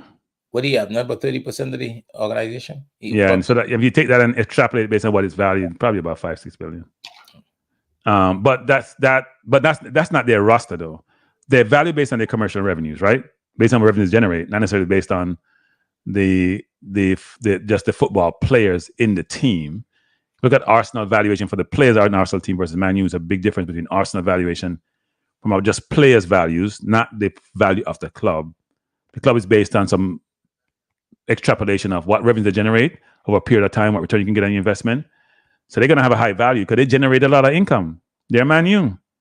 They were the biggest team in England for the longest. They still are bigger than Chelsea and probably similar to Man City now, they're a little bit bigger. They're probably next to Real Madrid in terms of revenues generated. So they're going to be up there. Species says 6.5 billion. They're not 6.5 billion. Their market cap, because they're a public company, is different from, the intrinsic value in the company, right? So if you think about it, companies should be valued based on their market price, and then you have some premium based on what people are willing to pay for them. I don't think they're 6.5 billion to be right. If you dissect that club between the value of its assets, its revenue stream, its player valuation, probably 5 billion something. The player value is less than $1 billion, right? It's less than $1 billion. But it's their commercial revenues, right? All the sponsorship deal they have, the jersey sales, all of that. That's how you think about the valuation. Arsenal is $1 billion, right? Arsenal, you mean $1 billion what? The player value. Billion something. Yeah. I mean, you think about it. People like Saka are over 100 mil, Gabriel 70, Saliba over 100, Odegaard probably close to 100. You start adding them up. And if you think about their setup, all their players they bought recently and what their value is. Partey may have depreciated, Rice depreciated, but all the other players are up there. We probably lost about 50 million in Rice. Yes, about that. Rice is a depreciating asset. Yeah, and especially now he playing nowadays. Last year he may have been like 90 million, 80 million. This year he's playing like a 40 million player. Yeah, and it started since in the Euros, right? It was just He was not good in the Euros. He wasn't good in the Euros. He hasn't come back playing well. Maybe he's tired, like how Rodri's saying, because he played a lot of football last year. yeah. It's So CC's saying, because CC other stats, so we're at best, but 27.7% at $33 per share. So that was about 6.5. But yeah, you can extrapolate that. Yep. Yeah, that's a good point, CC. But I don't think it's worth 6.5 billion. That's why the Saudis didn't want to pay. I think they overpriced in Manu. Anything you buy, obviously, when you want to pay for it is what it's valued. But if you're going to use it based on revenues, a multiple of revenues as a valuation, or a combination of all the assets they have and potential revenue stream, I don't think it's 6.5 billion. But they generate a lot of money. But they have a lot of expenses also. They overpay players all the time. That's why they can't get rid of them. Overpay Rashford, overpay Sancho. They were paying De Gea $400,000 a week because they have too much money to spend. That's the problem. Too much money to spend. So at the end of the day, what happens is when they want to sell the player, get rid of them. Just like how Chelsea couldn't get rid of Sterling because he makes what, 325? You can't get rid of Rashford, he makes over 300. You can't get rid of Sancho, he makes over 300 because nobody can afford to pay those wages. And the financial constraints have gotten worse and worse over time. They're much more stringent. So people have to watch every penny that they spend. But I think it's important that they do that, though. So Drew Ross is a Man U fan. He's saying, everyone relax. New leadership take time. Yep. We'll be winning before you get on board to be. So Drew Ross is a Man United fan? Yeah. There's a lot of them. There's a lot of them. Yeah, I really do find there's a lot in the region. I wonder if you could answer why is he a Man United fan? I'm surprised there's not more Liverpool fans than Man U fans, actually. No, I'm not surprised. Man U were winning in the 80s. You know what? I understand why. I can understand. Yeah, Man U was winning in the 90s and late 80s. So yeah, I can understand. I understand. Especially if you grew up in that era. That's the same thing you're going to see with Man City now. 20 years from now, you're going to have a ton of Man City fans. And you wonder why? No, because they grew up, they see them winning, they buy the jerseys. Yep. He said his dad was a Man U fan. Yeah. Okay. That makes sense. CC said Real Madrid. Yeah, Real Madrid is number one, CC. Yeah, I know that. We're generating the most money. Arsenal need to start winning so we can start getting more sales. He inherited his passion for Man U. Well, you're not gonna be happy for a while. But you have won 2 trophies. You won more trophies than Arteta has won. So Ten Hag has won more trophies than Arteta. But we up there giving people a fight. So I wouldn't leave. I really. What is this 5 about? Is this I don't know what the 5 that he's talking about because Man U has more money, make more money than those. Is he talking about? I think Real Madrid is number 1 actually in terms of money. I think Man U is second. Oh, he's talking about money. Okay. No, he's talking about value. He's talking about value, not money. Value. Okay, because Man U generate more money than them. He says Real Madrid, Man City. I thought Arsenal was below Man U actually. Chelsea and Bayern. I'm going to be surprised about that. I haven't checked it lately. But I know Man U generate more money than Arsenal does. In fact, Tottenham generate more money than we do of late. I haven't seen the last set of numbers, but he's talking about the valuation versus how much money, how much revenues. He's talking about the value of the squad. Oh, squad value, not the club value. Yeah. Squad value. Okay. Yeah. That makes sense. Actually. A lot of sense, actually. A lot of sense, actually. The 5 clubs he listed, Real Madrid, Man City, Arsenal, It makes sense. Chelsea and Bayern. Yeah, it makes sense. Barcelona is 875 million. United is what, 876? Remember Barca went through a tough time, they lost players, right? So you may have a Yamal and some of the other players, but people like Lewandowski, their value is probably plummeted given his age. Right? Lewandowski is only about 15 million right now. Yeah. They have Yamal valued at 120 million. Right. That probably skewed the numbers too. Yeah. He's at 17. Yeah. They're quite. Gavi's at 90. Yeah. Mbappe probably 200. What's Mbappe? About 200? For Real Madrid. Yeah, 150. Probably a big number. But those squad makes sense in terms of. I thought Bayern would be closer to Chelsea, but maybe replace Chelsea. But Chelsea spent a lot of money, right? So if you take the current value of those players they bought, it's almost $1 billion. Yeah, Chelsea is more immediate and more real money you spent, but people like Fernandez are not worth 100 million. Nor Caicedo, frankly. So they probably should be discounted. Some of those numbers are inflated.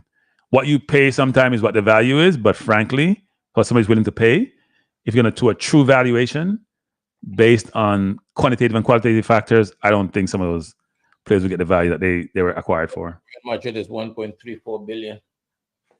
Yeah, you can see that with Bellingham and Mbappe and Rodrigo and Vinicius Jr. A little bit more than Arsenal. That's interesting. Arsenal value is high for the squad. Arsenal is 1.17 billion. That's, Yeah, no, it's high. It's high. They've bought really well. Look at Gabriel, 20-something million, Saliba, 20-something million, Odegaard, 30 million. You look at those numbers, and they're now worth triple their price. City has bought very well too now. Oh no, excellent, actually, excellent. Yeah, City has been there. They got Haaland right now. If you were to buy Haaland after doing what he has done for the past couple of years, 150. Yeah, they would have spent a lot of money for him.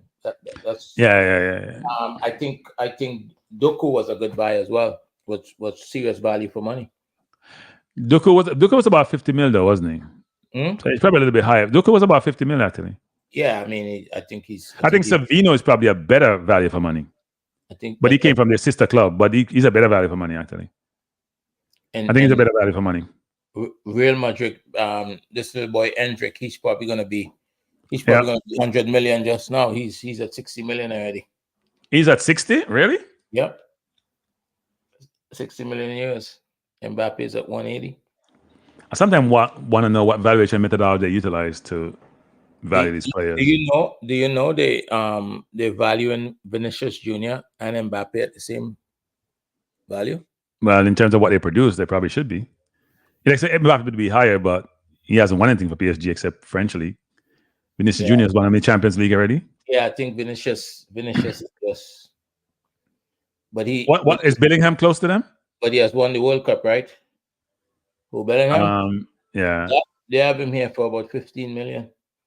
You mean 15? You mean 115? It must be 115. He was Real Madrid Player of the Year last year, wasn't he? Over Vinicius too. He lost in the final. He's at 180 as well, yes? No, he's got to be a big number. I mean, he was exceptional. 180, yeah. So who's the highest? Is that Vinicius and Mbappe? 180 is the highest. Vinicius, Bellingham, and Mbappe, they're all at 180. Wow. Yeah. Wow. As a matter of fact, those three. So that's 520 between three of them. Yeah, because everybody else. Wow. 540 between three of them. Wow. Camavinga is at 100 and Valverde is at 120. Camavinga is not 100 million player. Chouamini is at 100 and everybody else. Nah, they're over. Those valuations are inflated. I'm sorry. So I'm not paying 100 million for Chouamini and for Kevin. Stop. Yeah. Stop. Yeah? You wouldn't pay they're not 100 million pounds. They're not 100 million pound players. They're not. So just for the record, you would agree that Rice is not 100 million pound player. He's not. Rice is a 60 million pound player. Okay. He's not 100 million. No. In fact, today he wouldn't be sold for 100 million. Given how people are now trying to adhere to the rules, when they did that, people were being flexible and doing their stuff. He wouldn't be paid for 100 million now.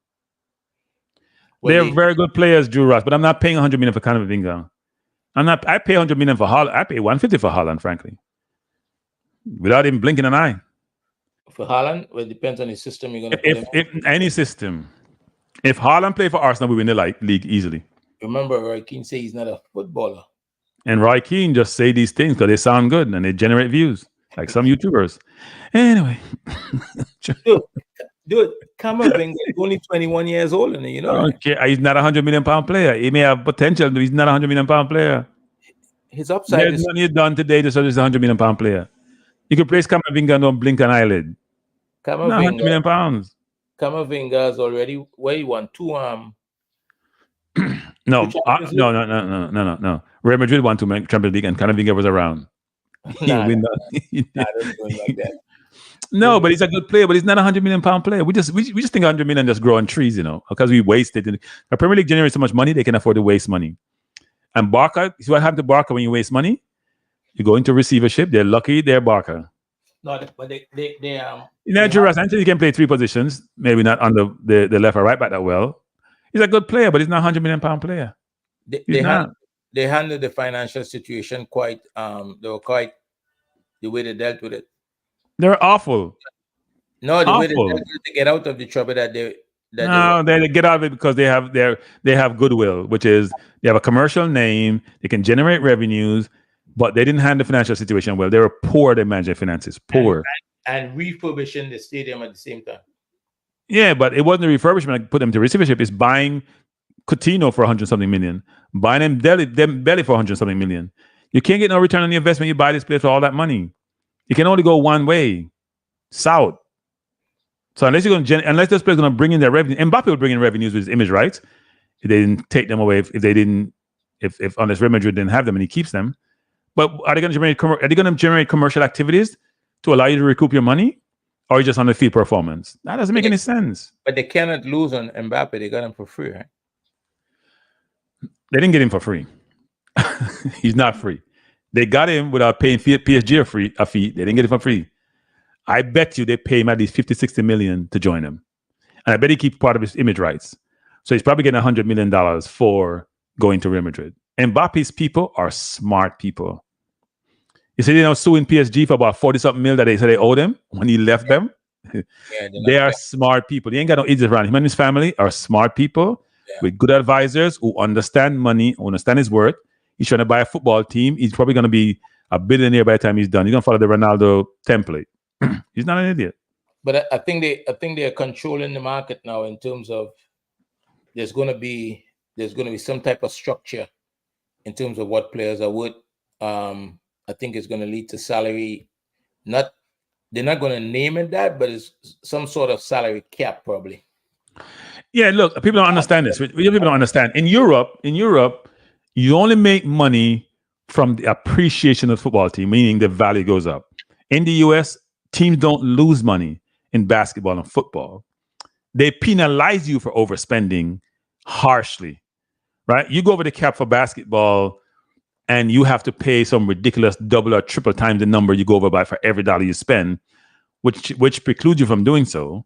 They've set it up where owners will not lose money. It's a closed business, a closed system, so you can't get in unless somebody gets out, unlike the Premier League where you get relegated, or in Europe for most of the leagues. So therefore, you're guaranteed to make a profit if you're in the US buying one of these teams. You can spend millions of dollars. In Europe, if you're Chelsea, for example, you get relegated where you spend $1 billion something, right? You don't play well, you get relegated, right? But what they're trying to do now with financial fair play is saying, and here's how it's biased in Europe, for example. So I'm Arsenal or I'm Man City, right? I'm at the top of the game. I make $800 million in revenues. While I am, say, Ipswich, I make $50 in revenues. I will never catch up to these teams unless I go like less than win the Premier League and sustain it for a period of time. Because you know why? They're going to always have more money. If you're going to spend money based on your revenues, for example, and I have to do the same thing, I'm spending based on 50, you spending based on 800, I'm going to catch up to you. In the US, it's different. You can only spend a certain amount of money of the revenues you make, and everybody have the same amount they can spend. So if you want to spend all your money on one player, that's your problem. You're going to buy less quality players. It's different in Europe. So I think it's going to change in Europe from the somewhat. I don't know if it's going to be wholesale changes, because a lot of these clubs is being owned now by Americans, right? That have and they're not into losing money, right? And they're not into losing money. So if you look at the MLS which have rules similar to the NFL and the NBA. Just take, for example, they have something called your senior roster, right? Which is players number 1 to 20. And there's a budget for those 20 players. You understand what I'm saying? Right. There's a budget for those 20 players. Little less than 6 million, I think it is. But you also can have what they call designated players. I think each team probably have 3 or 4 of those, or whatever the case may be. So you can spend over the 6 million for those 3 players. Right. So yep. They control the situation, and as you said just now, no team is going to lose money, right? Because it's a franchise situation. So at the end of the day, everything is in a pool. You just can't do what you want when it comes to how much money you spend. And so here's what's funny about all of this, people. Andre, here's what's funny about all this. So if you're in the US and you do anything which may deem to be socialist, communist, you're killed, destroyed, lambasted, ostracized, right? What is that system that you have in your sports team? It's a socialist system. Everybody got to eat from the pie.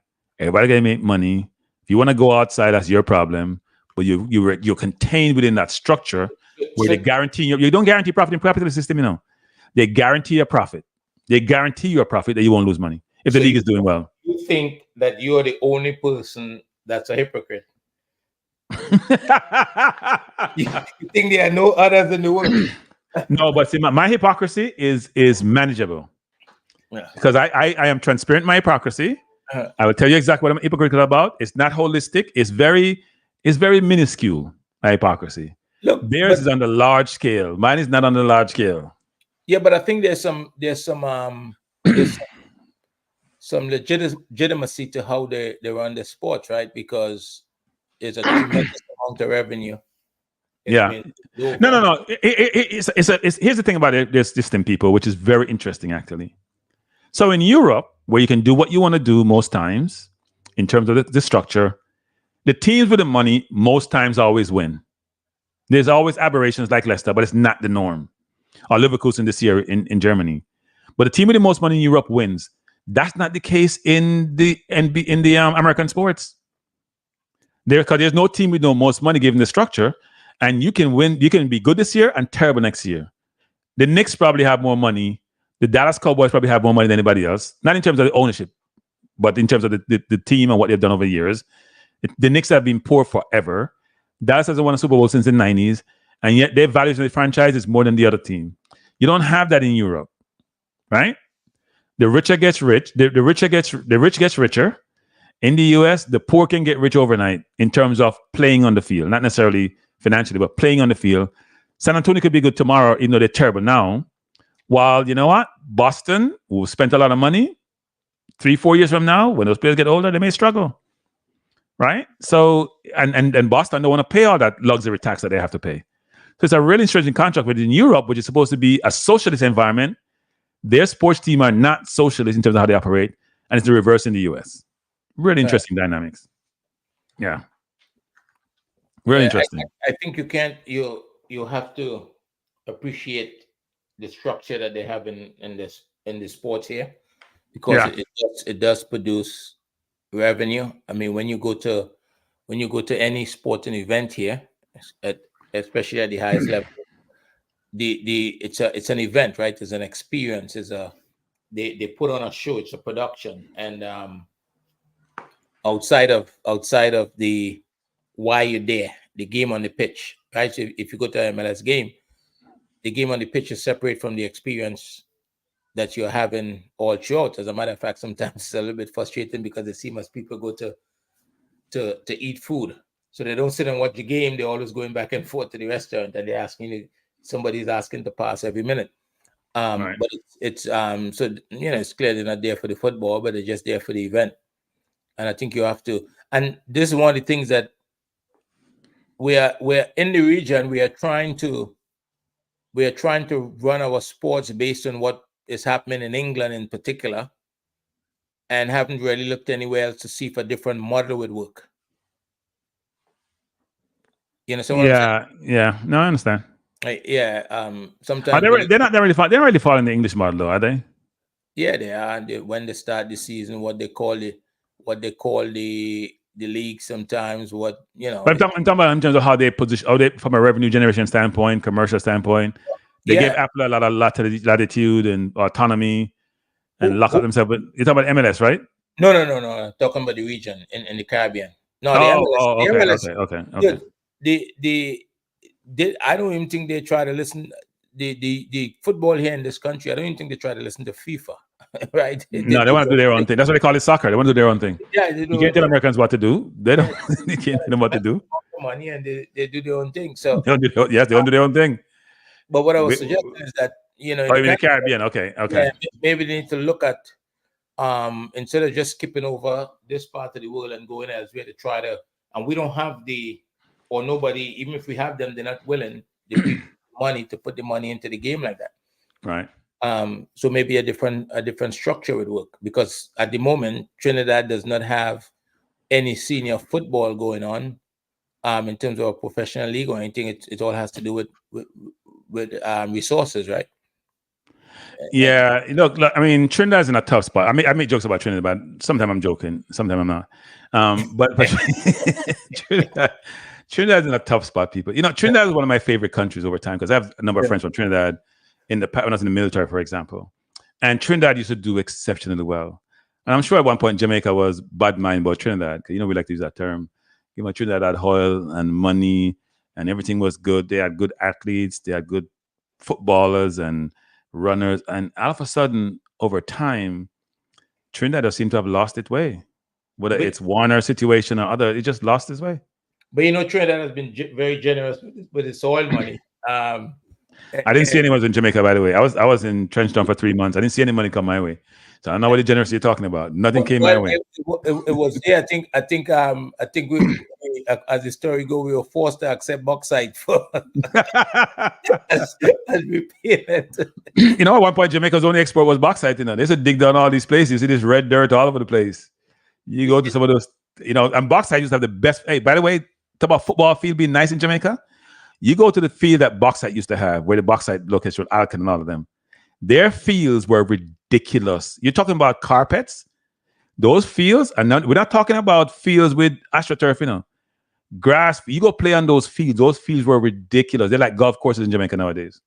So I don't know what happened. Why they didn't emulate that? Look, I think you know, when you look at what has happened over the past. I was at the 2006 World Cup, and it was such a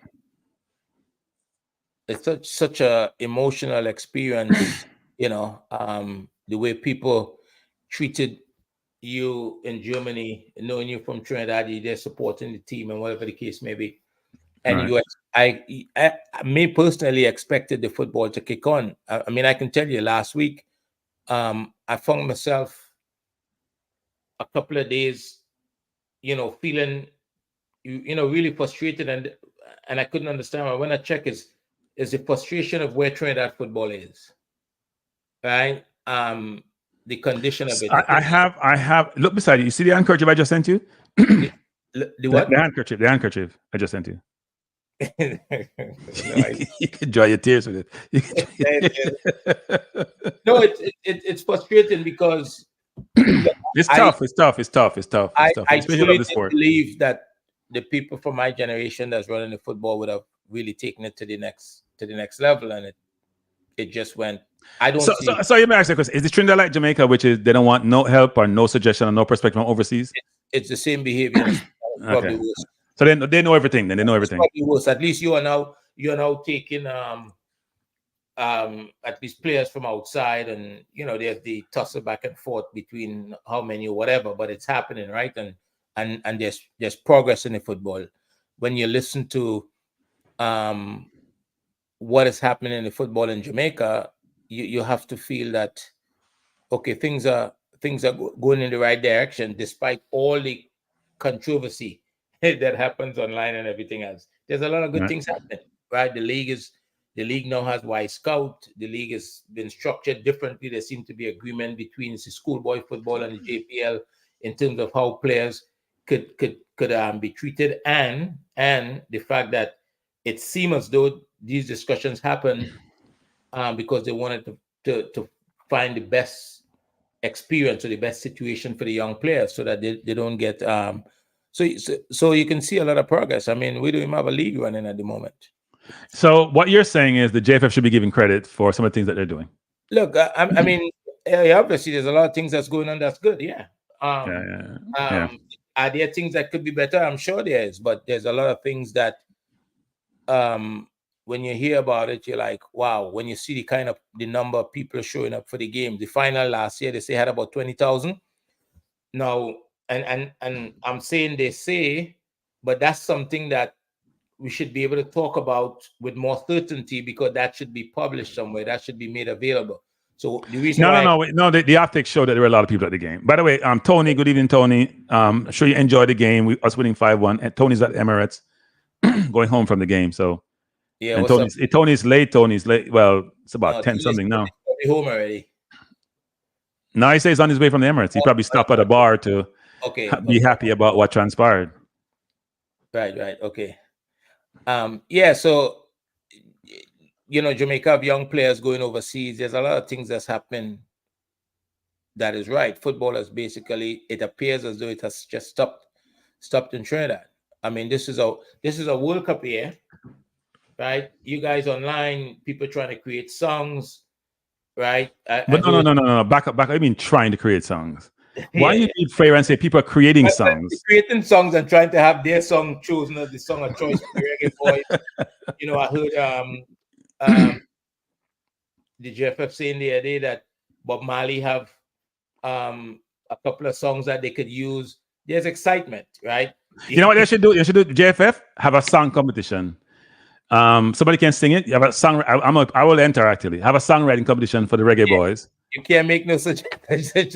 Okay, fine. I can't make no suggestion. They won't take it. Okay, fine. Let me take that back. Take that back, JFF. I'll take that back. They're going the route of Mali and song like. So I forgot they're not talking to YouTubers. They want to hear from us. So I forgot. No, not all of us. Some of us, because I saw somebody on YouTube the other day. So some of us. I don't think there's never been a real history in Trinidad I've wanted to hear from anybody on the outside. So it's a Caribbean disease then. It's not a Jamaica disease. No, it is. It's and it's not helpful because at the end of the day, when people go away from their country and they have different experiences, they learn different ways of doing things and they could contribute. I know one place Trinidad is trying to catch Jamaica on, and they're doing a good job. What's that? I know exactly what you're gonna say. They say, Jamaica, you're too far out there. We want to chase you down more than any other island, even worse than Haiti. Well, there's a lot of chasing to do because per capita, Jamaica is 63 for every 100,000. Yes, but you know what? Your number keep going in one direction. Yeah, true. That is 30 what? 30 something, 30. Yeah, and you start off low, but you're catching up quickly. It is. You're not wasting any time. Yeah, it's and you know, all those things are type of opportunity. So if you the players, the people that's involved in the game have been waiting to find out when the league was going to start, and supposedly it would have been October, and now to hear that it's January, you create that would have created a situation where, I mean, there's a lot of people that might choose to do something other than be playing football and going to bed early at night to get up to go train in the morning and that kind of stuff. And then so that number keep rising because of, in part to do with the lack of opportunities. But I don't think anybody wants to hear that.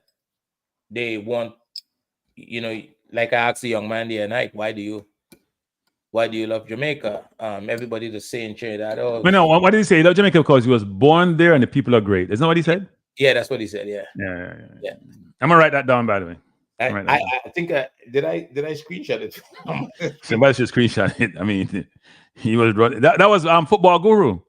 Football Guru said that. The brilliant Football Guru, because when you call yourself a guru, that means you're an expert. You see, putting yourself in harm's way again. Huh? You're putting yourself in harm's way. No, it's okay. I like being in harm's way. Yeah. So Lone Wolf says, no, we actually need a song competition to produce a quality for the boys. And yeah, Kranky, you should enter. Let's see how good you are at recording artists. No, don't confuse the song with the lyrics. There's a difference. I can't sing a lick. I can't rap a lick, but I think I can try to write some lyrics for the reggae boys that will resonate with an audience. I would enter. But Tony's supporting you before the game. He's saying Rice is not worth £100 million. He seems to not be learning how to play progressively. I like Georgina more like Party, who's getting back to form. Yes. You see, Tony understands football. Yes. I taught him. I teach him everything I taught him everything he understands football. And when the commentator said this evening he scored a goal, credit to him 100%. But it was poor defending. A guy miskicked the ball all and gets to him, and he put it to the back of the net. He still had to do that, and you don't take anything away from that. But right. I think it's over the top when you start to talk about his quality and the fact that he plays for England and his brilliance, and because he's English. Yeah, he's awesome. He's English. That's why he cost $100 million. He's not £100 million player. And I know Arsenal fans last year were losing him and about how great he was. And yes, he was brilliant defensively. But as you hear me talk about midfielders and what they do, as Tony's talking about, how you progress the ball between the lines, the look away pass to get the defense off balance, the dip in the shoulder, and like I see Inter did against Man City quite a bit, where their midfielder would leave the Man City midfielders in their wake, one player beating 4 players just with one dip to create space and angles. We don't get that from Rice. He's £100 million, for Christ's sake. Look, I think. Hey, Triple E saying that person has no. Tony knows his football. Triple E, don't go there. Don't go there. So don't go there, Triple E. He knows his football. He believes that. Rice £100 million player. No, he's not. No, he's not. Tony knows his football. Tony and I used to disagree a lot, but not on that. We've been agreeing a lot more lately. I don't know what's happening. Actually, must be drinking the same water or something. You're learning. I must be the English. There must be the English in us. Must be the English because we both were born in the country. But he's Guyanese, I'm Jamaican. We're proud of our heritage, even though they want to disown us a lot of times. Those people in the Caribbean. But anyway, no. Rice is not £100 million player. Come on. Nah, he's far. I think they paid about 40 million too much for him. Yeah. I mean, West Ham got what they want. We needed Rice. We needed legs in the midfield. But frankly, if you're gonna pick the team when the team is fully fit, Rice doesn't get into the starting 11. He doesn't. The best midfield for me for Arsenal. Please don't sing. Tony said I shouldn't sing. Fine, Tony, I won't sing. Fine. I don't sing anyway. I DJ. I'm a DJ. I'm a Jamaican disc jockey. It's Tony on the tube. Because Tony's probably on the tube. I think you can text on the tube nowadays, can't you? Yeah, I think so. I think so, actually. I hope he's on the tube. We don't want no. DJ, West Ham did get money out of us. That look, they weren't going to let him leave. Look, Guardiola wanted him. And they paid 100 million for Grealish too. Grealish is not worth 100 million. Yeah. Oh, he's talking about, you say he's not Tony, the Guru. Yeah. Oh, he's talking about Guru. Okay, he's talking about Guru. Okay. Yeah, no. West Ham got their money's worth about the pledge, but they spent the money back then. No, that's not right. They probably buy Kudos with it. Kudos is probably worth more than Rice, frankly. Kudos is probably worth more than Rice. I don't think Rice is worth more than Kudos. I like Kudos as a player. Different type of players, but I think Kudos probably offers you more. West Ham fans wanted to change the manager. They changed the manager. There's going to be a learning curve in terms of him adjusting to the environment. And right. And they're going to have to deal with that. It's I think everybody goes through that. Nobody comes in and immediately turn things around. Yeah, but the problem you have is if you start. Remember that guy that what's his name from Holland that went to Crystal Palace? What do you got? 3 games? You gotta be careful. He came. Yeah, I think he was in Scotland. Is that the boy? What's his name? The boy, whatever his name was. Yeah. He came from Holland. He was in Scotland coaching. He came to Crystal Palace. He stayed 3 games and got rid of him. Yeah. He said the tube doesn't have service in the tunnels. Actually, okay. Oh, okay. I used to ride the tube a lot when I was in England. Ton. I didn't have a car. Yeah, I didn't need a car. That bus service, the 2 countries I've been to, where the 3 countries, where this public service transportation is ridiculously good. Japan, the UK, and Hong Kong. Yeah, but Hong Kong, in fact, you can sleep and eat in the Hong Kong trains. I don't know if I am interested in that again. Germany has a good system as well. England, you go so far underground sometimes. I don't think I'm interested. Yeah, you don't go far. But here's the thing, though. England, I tell you this, England, you guys like comfort and you have cushioned seats. Get rid of the cushioned seat. If you hit those sheets, you choke with dust. If you hit those seats, like in the US, they have the more harder seats. You can wipe them off. England have cushioned seats a lot of times. Those seats are not healthy. Sometimes you're taking the escalator and you're going 3-4 levels down. Yeah, no, you're going way down. Way down. You sometimes, if something happened, I'm not coming up. You're not. But the only good thing about England, for example, you can take the train from the airport and go home when you're flying, right? Yeah, you can take the train from the airport and go home. It's a good setup actually. In Germany, it has been very efficient on time. And what's interesting in Germany is that you can get on at a particular location, and you don't have to pay. You should have a ticket. It's almost like there's nobody checking a ticket until you're on the train going somewhere, and they'd come around and ask you to see your ticket, so you can get on if you want without a ticket. But not a good look. I experienced that in California, going to Mexico from San Diego, going to the Mexican border and taking a bus over to Tijuana. Not a good thing. Luckily, I was with some Caucasian people. Yeah. But I had no ticket. They just searched all the Mexican. They didn't search us because I was showing them that I'm with the Caucasians. Yeah. Don't look at me. I'm protected. They I'm dead serious. They didn't search us. They search out. They tell all the Mexicans to show their tickets. And you know, Based on how you look, it's not based on what it's how you look. yeah, you don't want them to come up to you and ask for a ticket and you don't have one. No, yeah, I'm telling you, no, that's not a good look. It's not a good look. Not a good look. But anyway, transportation. I've not used that type of transportation for a long time and don't know that I'd be. All right, I think we gotta shut the stream down. I'm finally out there. So Tony says out there uninterrupted. He's going towards Tony. We're getting ready to close the stream down. Hey Tony, we should do something soon.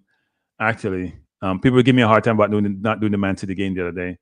I just wasn't up to it. I don't like to do those games when I'm really into the game and I want to utilize certain words which I can't say when something goes wrong, like on Sunday with Trossard. I'll be a very professional. Can't be professional when I'm perturbed. Tony should call in and tell you what the environment is like tonight. And yeah, he could do that actually. We could close it down. Hey Tony, if you want to call in, we can do it. We can do it with you. Let me put the number up. We can do it because I'm on WhatsApp, Tony. We can do it with you, Tony, while you walk home, and then we can close the stream down after that. I'd like to hear his thoughts on Nichols. Yeah, no, Nichols is a good player. I think we have some decent kids from the academy. Nwaneri is one of my favorite players. I just think he just looked like a footballer, right? Yeah. He reminds me of Eze a little bit, even though Eze is much more graceful. He's just so comfortable on the ball. Yeah, his left foot seems to be connected to the ball. Yeah, when you're left-footed, you look twice timers. Yeah, if you think about Odegaard, for example, and how he plays, right? Yeah. It just seemed to be, I own the ball. A right-footer doing the exact same things that Odegaard is doing, it doesn't look the same. No. There's a glide to it because it's not your natural normal thing that you see. Yeah, no, he's just beautiful on the ball and he plays that way too. And he goes by people. I think he's going to be one for the future and we should give him more playing time, actually. We have a mutual friend that doesn't appreciate Odegaard as much as we do. Oh. No, Odegaard's a brilliant footballer. He's a brilliant footballer. Oh, he is. Brilliant footballer. Well, as you don't appreciate him. I see him. He's a phenom, right? He's been from day one. He played 15 going to Real Madrid, 15, 16 going to Real Madrid. Yeah. And some people disagree with that. He's look, to get integrated into first team football at that age is very, very difficult. And sometimes, look, when I saw Hendrick at Copa America, he couldn't breathe. It was difficult, right? And he's going to Madrid. And you could easily think, well, why is he going to Madrid? But they know what they saw. They made that evaluation. And but Copa America had very little football in it for some of those teams. Brazil, Uruguay, and them playing. It's very little football. It's more about the physicality and the fight. All right. Yeah. So it looked like he's going to be great. No, exquisite. You have to take the train like in San Diego to go to the border of Mexico. Then take a bus to go to Tijuana. And this is my last point on this. When you take the train from San Diego to go to the Mexican border, it's beautiful, looks good, the scenery. As soon as you reach the Mexican border, you realize you're going to go into a poor country. The bus, I don't even think they have this kind of bus in Jamaica. It was a rickety, it was a rickety bus. I'm telling you, squeaking. You can see you're in a country which is not affluent versus where you just came from. It was such a disparity between the two. You go from one step from one side of the border to the next, and you're like, what do you know what? Amazing difference between leaving San Diego and going into Mexico to go to Tijuana. Big difference. Look, that happens in cities here. You could be downtown in a city and in a blink of an eye. No, Andre, the bus won't be like that, Andre. I'm telling you, Andre. The bus shouldn't be on the road. Andre, the bus shouldn't be on the road. Shouldn't be on the road. Oh, the bus itself. Yeah, the bus itself shouldn't be on the road. We took it was 3 of us. Yeah. It was my supervisor, myself, and somebody else. And we had when the conference in San Diego. And you know what? We're in San Diego. Let's just go over to Mexico. I've never been there, Tijuana. Mm-hmm. And so we took the train across that part of the country and go to the border and take the bus. And I'm telling you, I went on the bus thinking, damn, we don't even have these in Jamaica. We would not drive on this bus in Jamaica. It was that bad. In Jamaica, you say? Yeah, Jamaica has better buses. Oh, shucks. Much better buses. Jamaica buses are not terrible. I mean, they have a lot of small minivans, which you don't want to go in there sometimes because they pack you like sardines. But Or they have a taxi nowadays. So Tony's calling. Tony, my brother, good night. Yes, my good friend. How you Good doing? evening, good morning, good afternoon. How you doing? Somewhere in the world. Yeah, I'm very well, thank you. Yeah. Very well. How was the game? I'm very happy with my team. Yeah, the atmosphere was good because with these Carabao Cup games, what they do is they reduce the price of the ticket significantly, Okay. and that brings in youngsters. Oh, So okay. the stadium wasn't full, but it was still at least, I would say, 90% full. Okay. And there was a lot of youngsters, but obviously, you know, it was very nice to see that youthful exuberance of the players that came in and replaced the regular stalwarts. Right. You know, the crowd was well pleased because they got to see 5 goals from our team, 1 from the away team, and a very good performance by those youngsters, especially. Yeah. How are they? So first of all, a couple of questions. One is, was it a penalty on Jesus? Couldn't tell from the live view, so I would need to see the replay. Okay. It looked like it from the TV, but anyway, they played over a couple of times. Secondly, Nichols, Lewis Kelly, my favorite player, Nwaneri, how did they do? Yeah, I think they all held themselves well. It was one of them where I kind of felt they was under some you know, quite clear instructions, and they had their objectives of what they needed to do.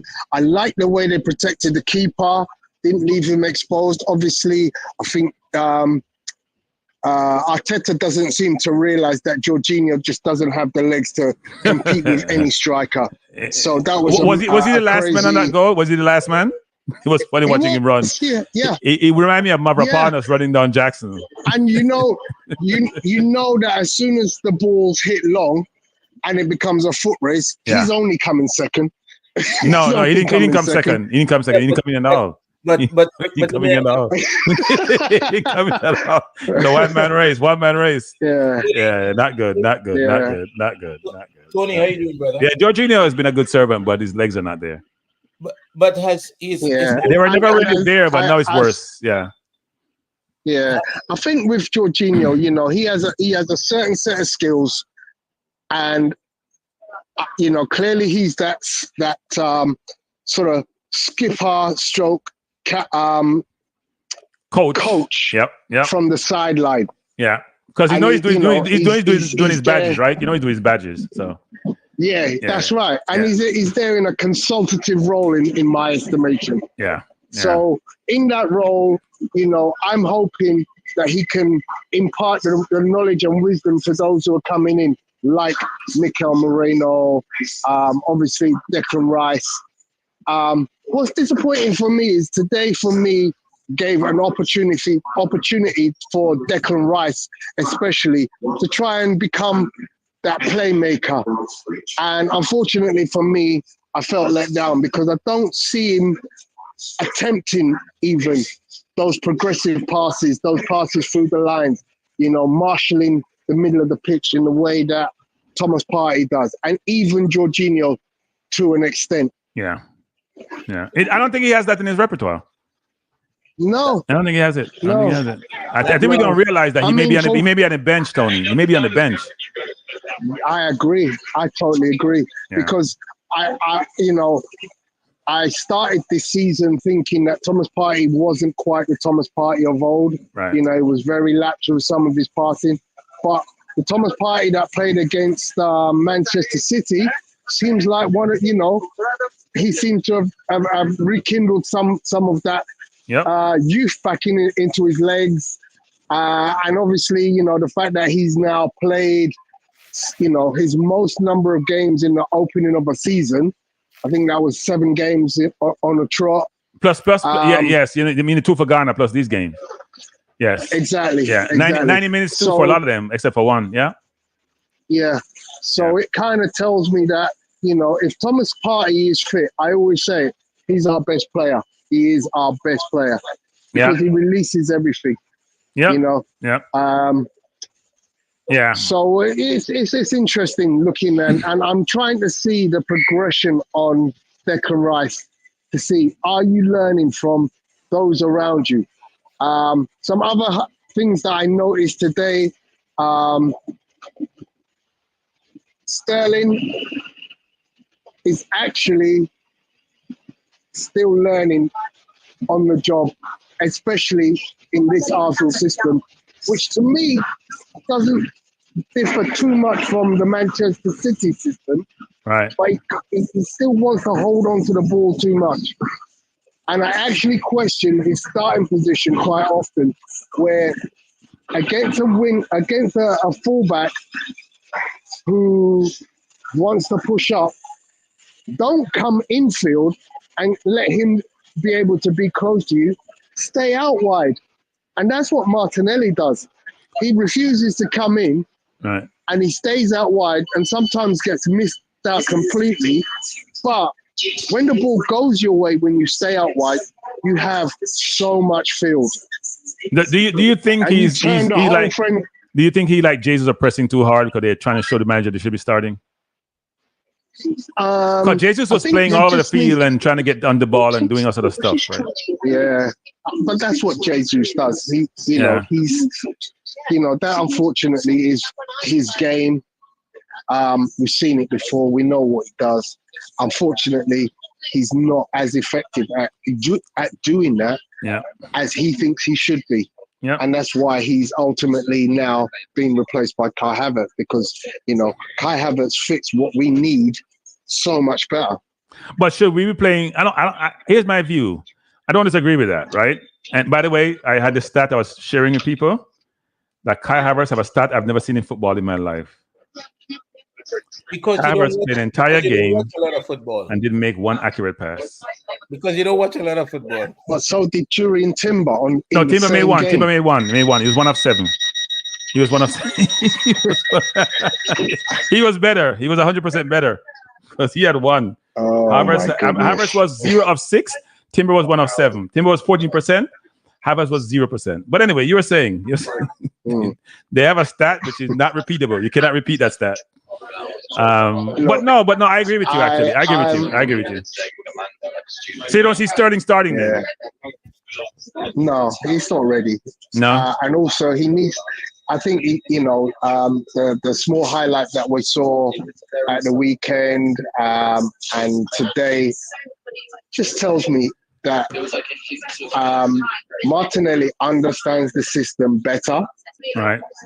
And despite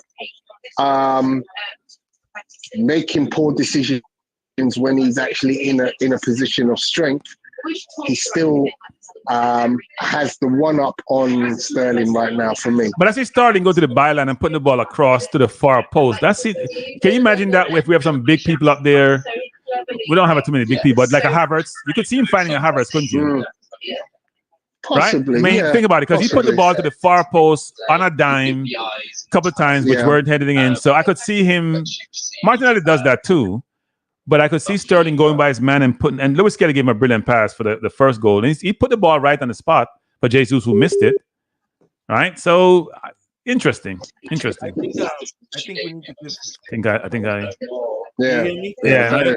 Interesting. But I appreciate the update on the game. I'm glad you had fun. Interesting to see how we play this weekend, given the game we had the other day. A lot of people seem to be tired. We hadn't talked about that game actually. Yeah. I actually think that I didn't totally agree with the second half strategy that we employed actually. I thought we should put Martinelli at the halfway line and say, City, you want to take risk? Take risk. Yeah. We put him on the halfway line. Interesting. Yeah, go ahead. So yeah, I mean, it's interesting you said that, because even today, I felt like when Martinelli came on, I thought, just put him in the middle. That back four will be roasted every time they go up high. Yep. Because he was Tony against City. Yeah, go ahead. How to unlock him. Someone at Arsenal needs to understand how to unlock him. I would agree. And here's the thing, Tony, when you play against City, we had 10 players back, right? So therefore, they had 11 attacking us. If you put him on the halfway line, what would City do? They had to have 2 people back. They couldn't afford 1. Yeah. Because you're going to win the ball, the way the game play, you're going to win the ball. You win the ball, you play it up top. They got to go chase it, right? If you stay back, they have no pressure at all. No pressure. And what happened to us? Because remember we had Kiwior take what's his name? Guardiola take a really good shot that Raya saved. We had a Johnstone. We just got to create a situation where they feel some pressure. They felt no pressure. Yeah. But look, at the same time, I understand. I hear what you're saying, but I feel Arteta made the right decision. No, I mean, look, it almost worked. There was Yeah. I mean, I do feel like if you put Martinelli up there on his own, he's on an island and he's chasing his tail. He's running around just No, I'm not saying run around. Here's what I'm saying. Because we know how good. Go ahead. You've got to be so precise with your ball, and he's not going to get that. But you think, Tony? Most of the time, Tony, when Inter played them, Inter played two up top. Mm-hmm. It was a different game. Inter pressured them. Inter should have scored. If Thuram was more clinical, they'd have scored. They played two up top. Yeah. And when they lost the ball, they were chasing their tails trying to catch Inter. And what Inter did with their midfielders was they did their shoulder, and they were, when you dip your shoulder, you buy two players. They didn't find their man. Inter should have probably won that game, frankly. Had more chances. So I don't disagree with what you're saying in terms of, you know what, it looked like it almost worked. But they had it was back, what we call, it was defense against forward. There was no chance for us to do anything to make them feel uncomfortable. Yeah, you're right. So it was either they score and draw or win. There was no chance for us to have another score. That cannot be right to me. That cannot be right. That cannot be right. I understand what you're saying, but that cannot be right. Understand. Yeah. You gotta understand who you're playing though, because we're not talking about going 10 men against Bolton or 10 men against West Ham. We're talking 10 men against the greatest team in the Premier League in the last 10 years, and you just ain't gonna get that. You just they are masters of interplay, and that rearguard action was unbelievable. No, look, we and another thing too, Tony, I have a view on this also. When we were defending, we had 11 men on the edge of the box. Versus, I thought, if you move them out a little bit, just over the box, you still have no space where they can't get behind you, right? So you move them further. We were so deep, we couldn't get out also. That's part of the problem. We were so deep, we could never get out. Yeah. Right? We were in the box. That's how they take the shot from almost a penalty spot, When the last shot they got, because we were tired and we were probably dead on our legs, but I'm just saying, when you start your defense, do I start it in my box or just outside my box to give myself a little bit of room? We didn't have any room. Yeah. But look, hindsight is always great. But we could have won that game, and it's this point that we didn't win. The point we didn't win. Yeah. The Trossard situation. Trossard is a hothead too. Sorry, he's a hothead. We know he's a hothead. He's a hothead, and even though I didn't think he really meant to kick the ball away, because I thought he was passing the ball to Martinelli actually. Yeah, absolutely, and that's what it all boils down to. Yeah. This is an exact replica of the Robin van Persie in the semi-final of the Champions League against Barcelona. Yeah, that was a dumb kick away by. That was a dumb kick away by. I even think that was different. It was the same outcome, but I thought it was a little bit different. Van Persie was just being Van Persie. I thought Trossard was trying to. He was upset that he didn't think it was a foul, which I don't know what he's thinking, frankly. He didn't think it was a foul. That's what I'm reading. And then, because I watched it numerous times and replayed it, and he's trying to play it out to Martinelli, think he had a break. And then the referee does what he normally does. Yeah. Here's my last point on this, Tony. I do think that rule makes no sense. Meaning, I don't disagree with penalizing someone for the ball, but to send somebody off for kicking the ball away, fouls, these penalties must be egregious thing that you've committed, right? If you say I'm just trying to slow the day down, how egregious is that to send me off the field and I play with 10 men after that? That makes no sense. Maybe about 5 minutes. Absolutely. You know what? You're going to field for 5 minutes. Maybe that's what you do, but you can't be for the whole period of time that's remaining. It doesn't make any sense to me. The nature of the offense doesn't warrant the penalty. Yeah, no, you're absolutely right. And again, today, watching the game, countless occasions where I went, there you go, letter of the law. So many times in a game where someone just picks a ball and they run with it. Yeah, exactly. Well, hang on a second. If you pick up the ball and you run with it, It's not your ball. You've actually stopped the opposing team playing on by holding the ball. And no one's getting yellow cards. So it's farcical, and if you were to compile a dossier and send it into a legal system, they'd just toss that out and go, there's no way that what Trossard did warrants a yellow card, because it happens over and over and over again without consequence. Yeah, that referee is now giving us 7 red cards, 2 in the last 3 games. He needs to not referee. If I was me, knowing how I am, I'd probably say, I'm not playing if you're refereeing. Not playing if you're refereeing. Absolutely. We don't trust you. Yeah. Anyway, team, I'll close this thing down. Tony, I appreciate you calling in. I hope you enjoy the rest of the evening. We will definitely catch up, sir. Take care. Be good. Be good. Thanks for calling. Bye. All right, people. I'm gonna close the stream down. Before the game, you fell asleep. I'm here. You still there? Yeah, I'm here. Can you hear me? You sound far like you did fall asleep. No, I don't know why. Are you in the mountain someplace? No. Because you sound low. I don't like outside. I like inside. Oh, okay. Well, I'm gonna close the stream down. Any last words that you have?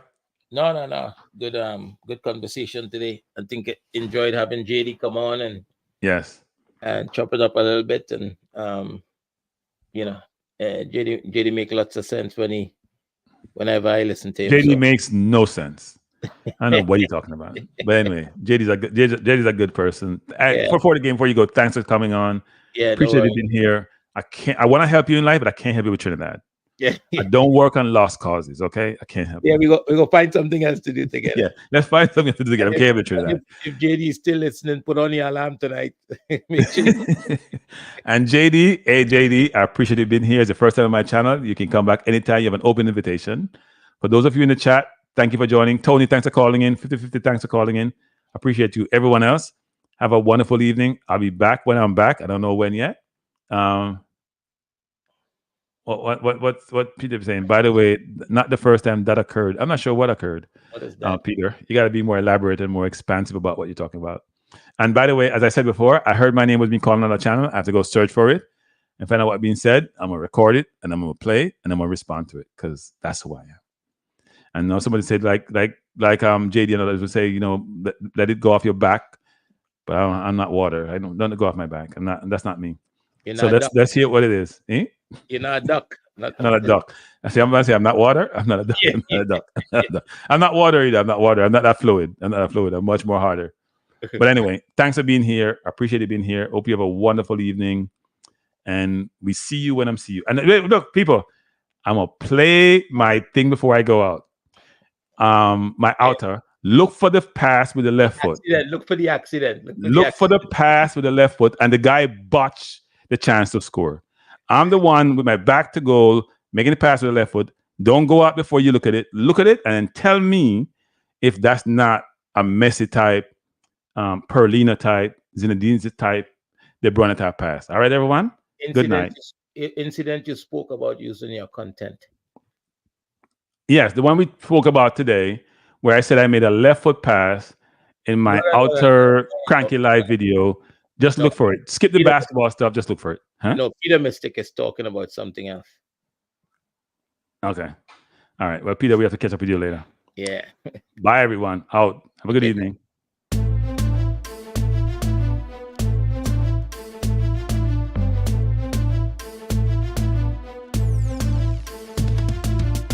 Kranky Life is the best to be now.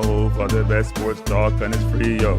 Kranky Life will be your guiding light by keeping you informed both day and night. Kranky Life, tell them. Kranky Life, heed them. Kranky Life, want them. Kranky Life. From the courts to the field, we'll never lose, because Kranky has the hottest news. With expert analysis, we break it down. Our in-depth coverage is best in town. Kranky Life, tell them. Kranky Life, heed them. Kranky Life, want them. Kranky Life. Kranky Life, where the sports is spicy and where we keep the discussion lively. Kranky Life, get to know the name, because Kranky analysis is never lame. Kranky Life, give me my Kranky Life. I want my Kranky Life. Must have my cranky life.